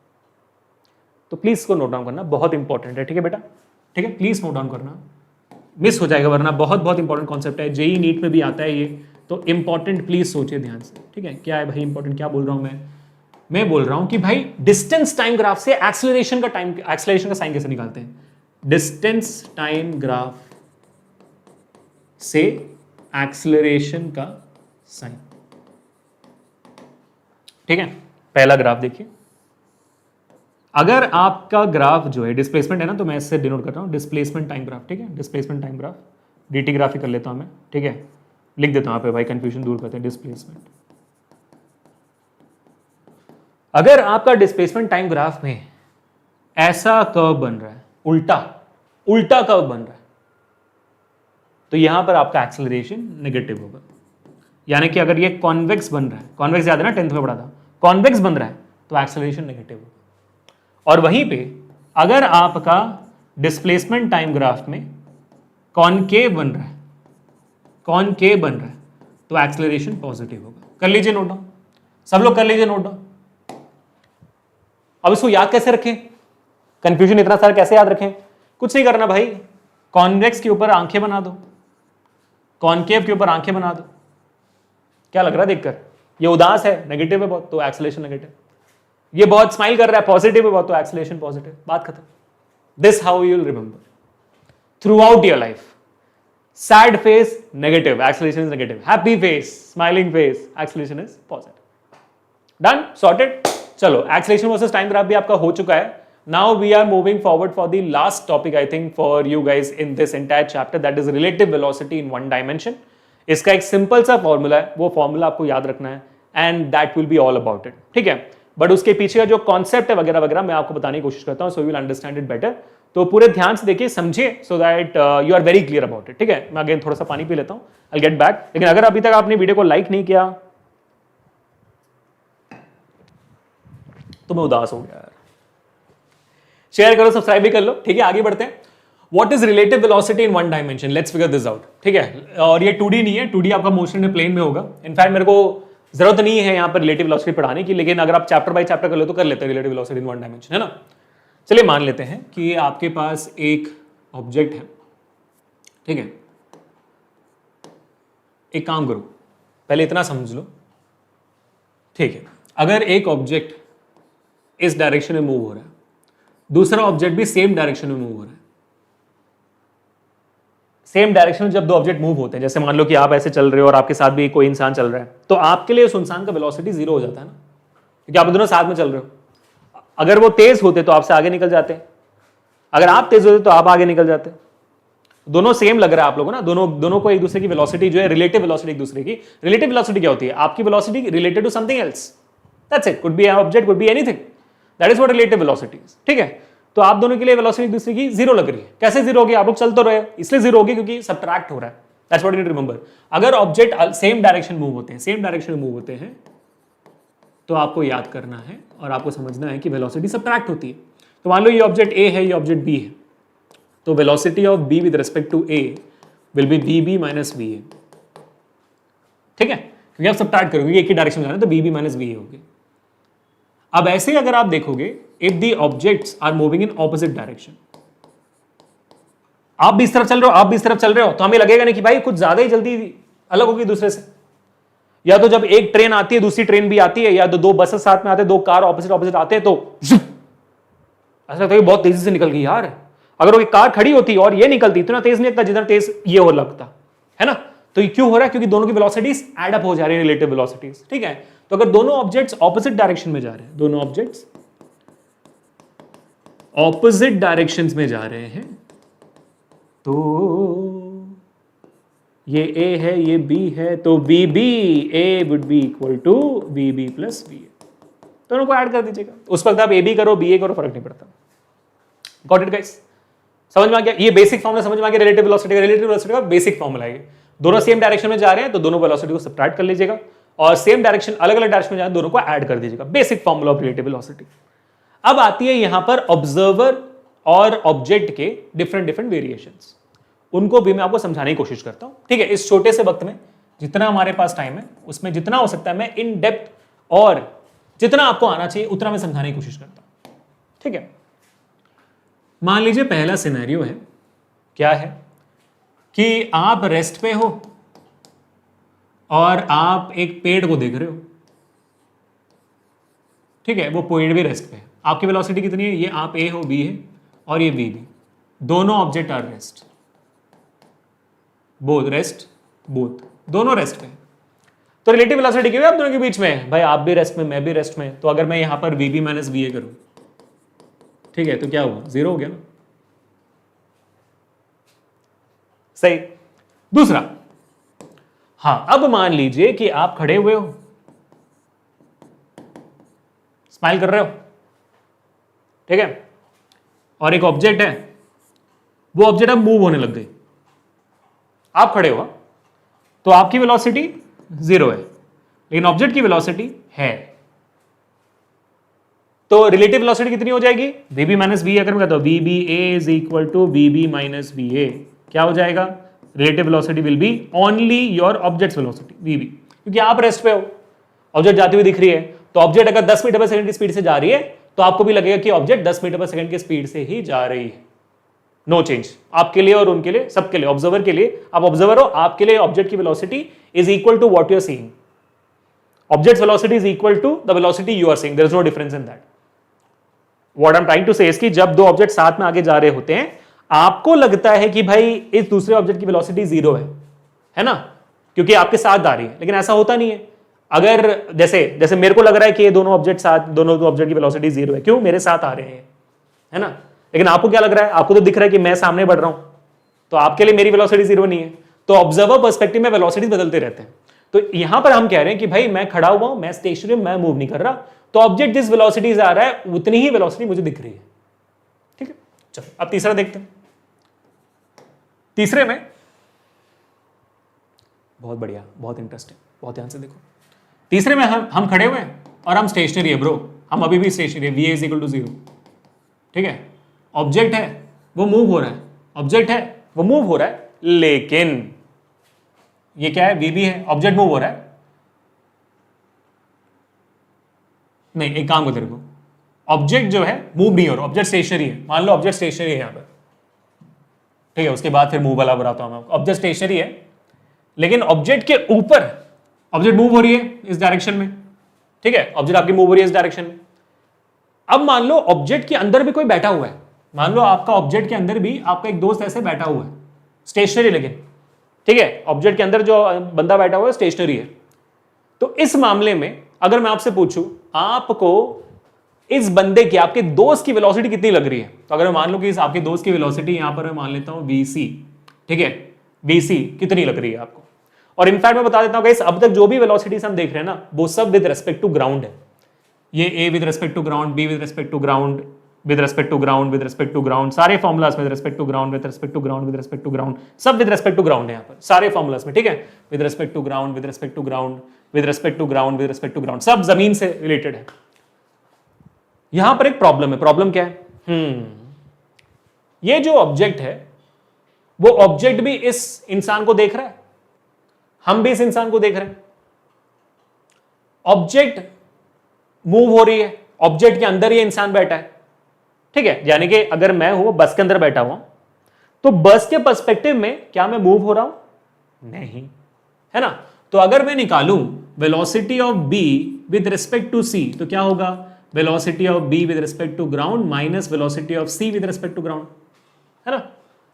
तो भाई मेरे लिए दिख रहा है कि ये जो VBC है दैट बेसिकली मींस कि जो ऑब्जेक्ट की वेलोसिटी है, उल्टा तो लिख दिया नहीं मैंने, हाँ मैंने BCB भी लिख दिया ना, हाँ सॉरी उल्टा लिख दिया मैंने बच्चों। मेरे को क्या निकालना है? मेरे को पहले निकालना है कि ये जो आपका दोस्त है उसकी वेलोसिटी विद रिस्पेक्ट टू ये B क्या है, तो ये हो जाएगा VC with respect to ground minus VB with respect to ground, correct है, ठीक है। ओके तो भाई कितनी वेलोसिटी है विद रिस्पेक्ट टू द बस? 0 है यार, है ना, 0 है, क्योंकि बस के पर्सपेक्टिव तो मेरी वेलोसिटी 0 है, मैं तो हिल ही नहीं रहा, तो ये जो VCB है मेरी वो 0 हो जाएगी। So velocity of the person with respect to the ground minus velocity of the box with respect to the ground, अगर इसमें यहां लग देता हूं तो we can see VBG becomes equal to VCG, यानी कि जो मेरे ऑब्जेक्ट B की वेलोसिटी वही मेरे उस पर्सन की भी वेलोसिटी बन जाती है, बिकम्स इक्वल। तो अगर मैं किसी गाड़ी के अंदर बैठा हुआ हूं, उसी गाड़ी की वेलोसिटी मेरी भी वेलोसिटी होगी, वही यहां पर प्रूव हुआ और कुछ नहीं प्रूव हुआ। तो अगर मैं देख रहा हूं यहां पर कि बस में बैठकर मेरा दोस्त जा रहा है, तो बस मुझे मूव होती हुई दिख रही है, वो दोस्त भी मेरा बस के साथ मूव होता हुआ दिख रहा है with the same velocity, correct है। तो ऑब्जर्वर के लिए अगर मैं देखूंगा, ऑब्जर्वर के लिए V, अगर मैं VBA निकालता हूं the velocity of the bus with respect to the person, तो मेरे पास अगेन VBG माइनस VAG हो जाएगा। अगर मैं सेम फॉर्मूला लिखता हूं वेलोसिटी ऑफ क्या कहते हैं द दोस्त with respect to the person, तो क्या हो जाएगा? VCG माइनस VAG हो जाएगा। But we know that VBG and VCG are equal to each other, so they both are equal to each other, both equations are equal to each other, correct है, perfect, ठीक है, यहां भी समझ में आ गया। अब प्रॉब्लम तब होती है प्रॉब्लम तब होगी जब आपका ये जो बबुआ है वो बस के अंदर बैठ के चलना शुरू कर देगा, समझ रहे हो। तो यहां पर क्या हो रहा है, देखो यहां पर आपका दोस्त यहां पर खड़ा होगा, ये चौथा सिनेरियो है, मैं अभी भी खड़ा हूं, मैं स्टेशनरी हूं, BA इज इक्वल टू 0 है, और ये आपकी बस है, ठीक है, बस के अंदर बस मूव हो रही है, और बस की velocity with respect to the ground मान लीजिए कुछ है, VBG है, और बस के अंदर मैं भी मूव हो रहा हूं, बस के अंदर मैं भी मूव हो रहा हूं, तो मेरी भी velocity with respect to the bus is not 0, it is there, VCB is there. दिक्कत तब वहां होती है, ठीक है।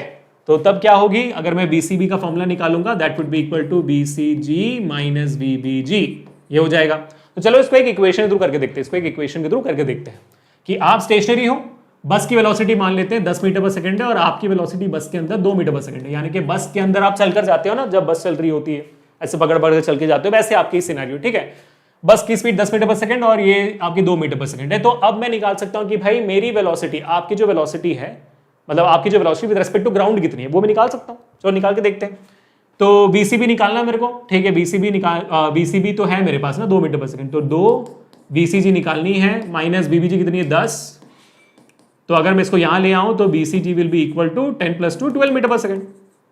वही बात हो गई, बस भी 10 मीटर पर सेकंड से जा रही है, मैं भी 2 मीटर पर सेकंड की स्पीड से साथ साथ चल रहा हूं, तो मेरी वेलोसिटी बस से ऐड हो जाएगी।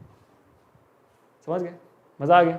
चलो ठीक, ऐसे ऐड हो गई, बात खत्म हो गया गाइस, बात खत्म हो गई। तो एज एन ऑब्जर्वर मुझे लगेगा, बाहर जब मैं खड़ा हूं एज एन ऑब्जर्वर मुझे दिख रहा है कि भाई बस जा रही है 10 मीटर पर सेकंड की स्पीड से, और बस के अंदर मेरा दोस्त देखो कितनी तेजी से चलते जा रहा है। बस के अंदर जब चलते हो, जैसे फॉर एग्जांपल एयरपोर्ट जाते हो ना, या तो एस्केलेटर देखा होगा, एस्केलेटर जब आप मॉल वगैरह में जाते हो तो एस्केलेटर देखा होगा। एस्केलेटर में जब खड़े होकर जाते हो ऊपर, तो एस्केलेटर की वेलोसिटी आपकी वेलोसिटी सेम हो जाती है, लेकिन एस्केलेटर पे जब आप चल के जाते हो, या तो एस्केलेटर से उतरते बाद दौड़ के उतरते हो, तो आपने देखा कि आपकी वेलोसिटी अचानक से भाई दुगनी लगती है। क्यों? क्योंकि एस्केलेटर की वेलोसिटी से आपकी वेलोसिटी ऐड हो जाती है। सही है, मजा आया, सही है ना कॉन्सेप्ट। बस ये थे डिफरेंट वेरिएशंस। अब इसके अलावा एक और वेरिएशन ये हो सकता है कि आपका ऑब्जर्वर भी मूव होने लगे, that's the only worst case. मान लो कि ये आपका पेड ये दोनों स्टेशनरी केस हो गया। अब आपका ऑब्जेक्ट स्टेशनरी और बंदा मूव हो रहा है, तो क्या डिफरेंस हो जाएगा वो भी देख लेते हैं। चलो आ जाओ, क्या डिफरेंस होगा सेकंड वाले के साथ देख लेते हैं। ठीक है, पहला वाला तो केस सेम है ना। अब सेकंड वाला केस, ऑब्जर्वर मूव्स, ठीक है, ऑब्जर्वर मूविंग, देखो ध्यान से, ठीक है। पहला, दोनों जब ऑब्जेक्ट रेस्ट पे है तो भाई रिलेटिव वेलोसिटी 0। अब आपका दूसरा ऑब्जेक्ट जो है वो रेस्ट पे है और आपका बंदा मूव हो रहा है, ठीक है, तो ये VA है, VA is there and VB is equal to 0, है ना, तो VAG VBG, ठीक है। तो वैल्यू क्या हो जाएगी, so VBA is equal to VB minus VA, तो आपकी VBA रिलेटिव वेलोसिटी कितनी होगी, VB 0, तो माइनस VA हो गए, है ना। तो आप, तो भाई फॉर एग्जाम्पल आप खड़े हुए ऐसे, मैं जा रहा हूं, अगर आप जाते तो आप इस तरफ जाते, for example what I am trying to say इसके, ठीक है। मान लीजिए कि भाई ये पेन है, पेन अगर मूव होकर मेरे पास आती तो ऐसे आती, तो पेन के लिए वेलोसिटी का डायरेक्शन क्या हुआ, राइट हैंड साइड डायरेक्शन, मेरे तरफ आ रही है, सही है। लेकिन अगर पेन को स्टेशनरी करती है और मैं मूव होने लगूं, तो आप देख रहे हो मैं पेन से दूर जा रहा हूं, सेपरेशन बढ़ते जा रही है, सेम डायरेक्शन में मूव होगा तो सेम सेपरेशन बढ़ती जा रही है, तो वेलोसिटी डायरेक्शन उल्टा हो जाता है मेरा, यहां पर मेरा वेलोसिटी डायरेक्शन माइनस आ जाता है। वहां पर कितना आया था, वहां आपकी डायरेक्शन कितनी आई थी, पॉजिटिव आई थी, यहां पर नेगेटिव आ जाती है। दैट्स ऑल, समझे बबुआ, ठीक है। बस वही डिफरेंस है कि आपका ऑब्जर्वर यहां पर मूव होने लगता है तो फिर आपकी वेलोसिटी नेगेटिव हो जाती है, दैट्स ऑल, ठीक है। चौथे केस में क्या होगा, चौथा केस अगर आप देख रहे हो यहाँ पर, तीसरा केस सॉरी, यहां पर आप देखोगे कि भाई हाँ सेम चीज, यहां पर भी VCG आया था आपको, है ना, वेलोसिटी ऑफ द नहीं, हाँ VBA आपको क्या आया था, VBG माइनस VAG, ये उल्टा हो जाएगा, VAG माइनस VBG हो जाएगा, दैट्स ऑल, कोई डिफरेंस नहीं है, दैट्स ऑल। और ये आखिरी वाला केस भी, यहां पर भी जो केस होगा, यहां पर भी ऑब्जर्वर मूव हो रहा है, नहीं भाई ये जो चौथा वाला केस है ना, ये मान लो कि ऑब्जर्वर मूव हो रहा है तो ऑब्जर्वर की वेलोसिटी क्या कहते हैं, हाँ निकाल दोगे आप आराम से, ठीक है। मान लो कि ऑब्जर्वर इस मामले में, ठीक है, इस मामले में एक कार्ट के ऊपर है, किसके ऊपर है भाई, एक कार्ट के ऊपर आपके ऑब्जर्वर भी हैं ऐसे, और दूसरे कार्ट पर ये ऑब्जेक्ट है A और आपके ऑब्जर्वर हैं, तो उसकी उनकी वेलोसिटी हो जाएगी VA। दूसरे कार्ट पर अगर आप देखोगे आपके दोस्त हैं, मान लो कार्ट की वेलोसिटी है B और दोनों मूव हो रहे हैं, ठीक है। अब आप लोग दोनों स्टेशनरी हो लेकिन कार्ट दोनों मूव हो रहे हैं, ठीक है, तो क्या हो जाएगा भाई, तो मेरी velocity B with respect to A क्या होगा, VB माइनस V हो जाएगा, एग्जैक्टली सेम, कोई डिफरेंस नहीं है। B की वेलोसिटी A से वेलोसिटी सबट्रैक्ट कर लोगे, एक ही बात है, कोई डिफरेंस नहीं है। डिफरेंस कब होगी, जब आप कार्ट के ऊपर हो, ठीक है, और इस डायरेक्शन में जा रहे हो, आपकी वेलोसिटी A है और कार्ट के ऊपर आपका एक दूसरा दोस्त है जो खुद कार्ट के ऊपर चल रहा है, ठीक है, तो ये BB यहां पर हो गई, ये सामने डायरेक्शन में, और ये हो गया VC जो भी मूव हो रही है with respect to the B, ठीक है। तो अगर मैं यहां पर BC भी निकालूं तो क्या आएगा, मेरा हो जाएगा BC with respect to the ground minus BB with respect to the ground, और अगर मैं यहां पर अगर मैं ऑब्जर्वर के पर्सपेक्टिव में C का वैल्यू निकालने की कोशिश करूंगा तो CA हो जाएगा विच विल बी VCG, है ना, माइनस VAG। मेरे पास VAG की वैल्यू होगी, सवाल में मेरे पास VAG की वैल्यू होगी, मेरे पास मेरे पास VCG का भी वैल्यू होगा, नहीं होगा, मुझे VCG निकालना पड़ेगा, मेरे पास VCB का वैल्यू होगा, मेरे पास VCB का वैल्यू होगा, ये वैल्यू मेरे पास होगी, मेरे पास ये वैल्यू होगी, मुझे ये निकालना पड़ेगा, वो निकाल के यहां डाल दूंगा तो मुझे VCA मिल जाएगा क्योंकि मेरे पास VAG भी होगी, VAG मेरे को सवाल में दी जाएगी। तो I will find out what is the velocity of the person on the cart with respect to the observer, ठीक है। तो ये डिफरेंस हो जाएगी, सारे वैल्यूज आपके पास होंगे, सवाल में देखकर आपको पहचानना पड़ेगा भाई क्या वैल्यूज दिए गए हैं। आपके पास VA की वैल्यू होगी, आपके पास VB की वैल्यू होगी और इस इंसान की वैल्यू होगी, आपको बस इस इंसान की, और जो इंसान की वैल्यू दी जाएगी ना वो with respect to the cart होगी, with respect to the bus होगी, with respect to the object which he is sitting inside होगी, कभी भी विद रिस्पेक्ट टू ग्राउंड नहीं होगी, अगर जब तक वो अलग से मेंशन नहीं किया जाता है, ठीक है।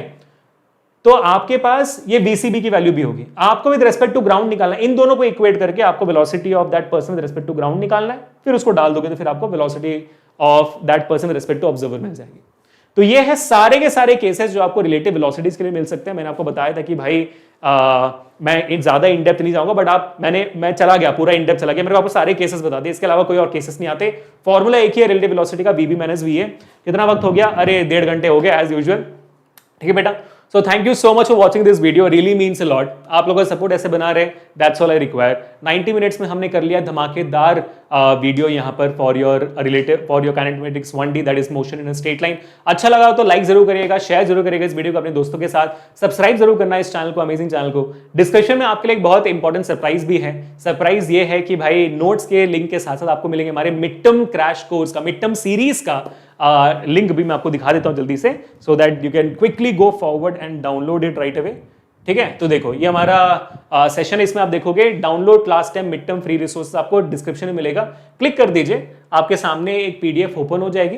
ठीक है, देख रहे हो आप पीडीएफ ओपन हो गई, आपको शायद लॉगिन करने बोले तो साइन इन विद गूगल कर लेना, और इसके नीचे देखिए एक और लिंक होगा, लिंक पे क्लिक कर दीजिए, एक और आपके सामने लिंक ओपन हो जाएगी जहां पर पूरा का पूरा शीट है। यहां पर आप देखोगे फिजिक्स, केमिस्ट्री, बायो और मैथ्स। आपने पीसीएम भी लिया हो, पीसीबी लिया हो, पीसीएम लिया हो, फर्क नहीं पड़ता है। आपको चारों सब्जेक्ट्स के 5-5 मॉक पेपर्स हमने बना दिए हैं। 80 मार्क्स का पेपर, 3 घंटे का पेपर, एग्जैक्टली सीबीएसई की फॉर्मेट में with detail solution and step marking हमने आपके लिए बनाकर रखे हुए हैं। तो 200 सवाल होंगे इंक्लूडेड सारे पेपर से मिलाकर, तो मिस आउट मत करेगा, फोड़ कराएगा अपना मिड टर्म्स। ठीक है बेटा, तो डाउनलोड कर लीजिए अभी के अभी। ठीक है, और साथ ही साथ मैं आपको ये भी बता देता हूं बेटा कि अगर आपको और 20,000 से ज्यादा प्रॉब्लम्स चाहिए with detail explanation on every topic, पिछले 20 साल से ज्यादा पीवाईक्यूज चाहिए, वो भी सिर्फ जेई या नीट के नहीं बल्कि इस देश में होने वाले सारे एंट्रेंस टेस्ट के, वो भी चैप्टर बाय चैप्टर, और ऐसे कुछ सवाल भी चाहिए जो आपको और मोटिवेट करते जाए टॉपिक बाय टॉपिक। और अगर कोई टॉपिक्स देखकर समझ ना आए तो फिर वीडियो देखकर समझ में आ जाए, वो भी चाहिए, तो भाई हमारे पास है वेदांतु की तत्व बुक, नीट के तत्व बुक भी है, जेई के तत्व बुक भी है बच्चों, and these are the best book for your 11th and 12th JEE और नीट प्रिपरेशन। तो मेरा कूपन कोड आपको यहां पर लग जाएगा, 10% ऑफ मिल जाएगा। I don't think you should leave it out guys. आप एक बार जाकर वेबसाइट देखिए, ठीक है, आप वेबसाइट देखोगे ना खुश हो जाओगे, भाई क्या प्यारा बुक है यार, it's amazing book, check it up. और अगर आपको सिर्फ 11th का लेना है तब भी ऑप्शन है, 11th का नहीं लेना है, पूरा दोनों का दोनों लेना है, तो 3777 का मेरा कूपन कोड लग जाएगा, तो 3399 पे आ जाएगा। 20,000 प्लस प्रॉब्लम्स, लेटेस्ट 2024 एडिशन है, यानी कि इस साल का पेपर भी इंक्लूडेड है उसमें, और पीवाईक्यू सारे के सारे हैं। बाय नाउ पे क्लिक कर दो तो मेरा कूपन कोड लग जाएगा। अब मान लो आपको सिर्फ और सिर्फ, कितना कलरफुल किताब है यार आंख अट्रैक्ट हो रहा है वहां पर। मान लो आपको सिर्फ 11th का या 12th का लेना है, तो जेई नीट का ऑप्शन है, नीट पे क्लिक करिए, जेई पे क्लिक करिए, तत्व ऑप्शन होगा, तत्व पे क्लिक कर दीजिए, और आपके सामने यहाँ पर डिफरेंट वेरिएशन हो जाएंगे। देखो 11th का, 12th का, 11th का, कुल मिलाकर 25 किताबें, 11th के 13 और 12th के 12। एंजॉय करो यार, डोंट मिस इट आउट। ठीक है बच्चों, चलिए मिलते हैं, डिस्क्रिप्शन में सारे इंपॉर्टेंट लिंक्स हैं, सबको चेक करिएगा। ठीक है।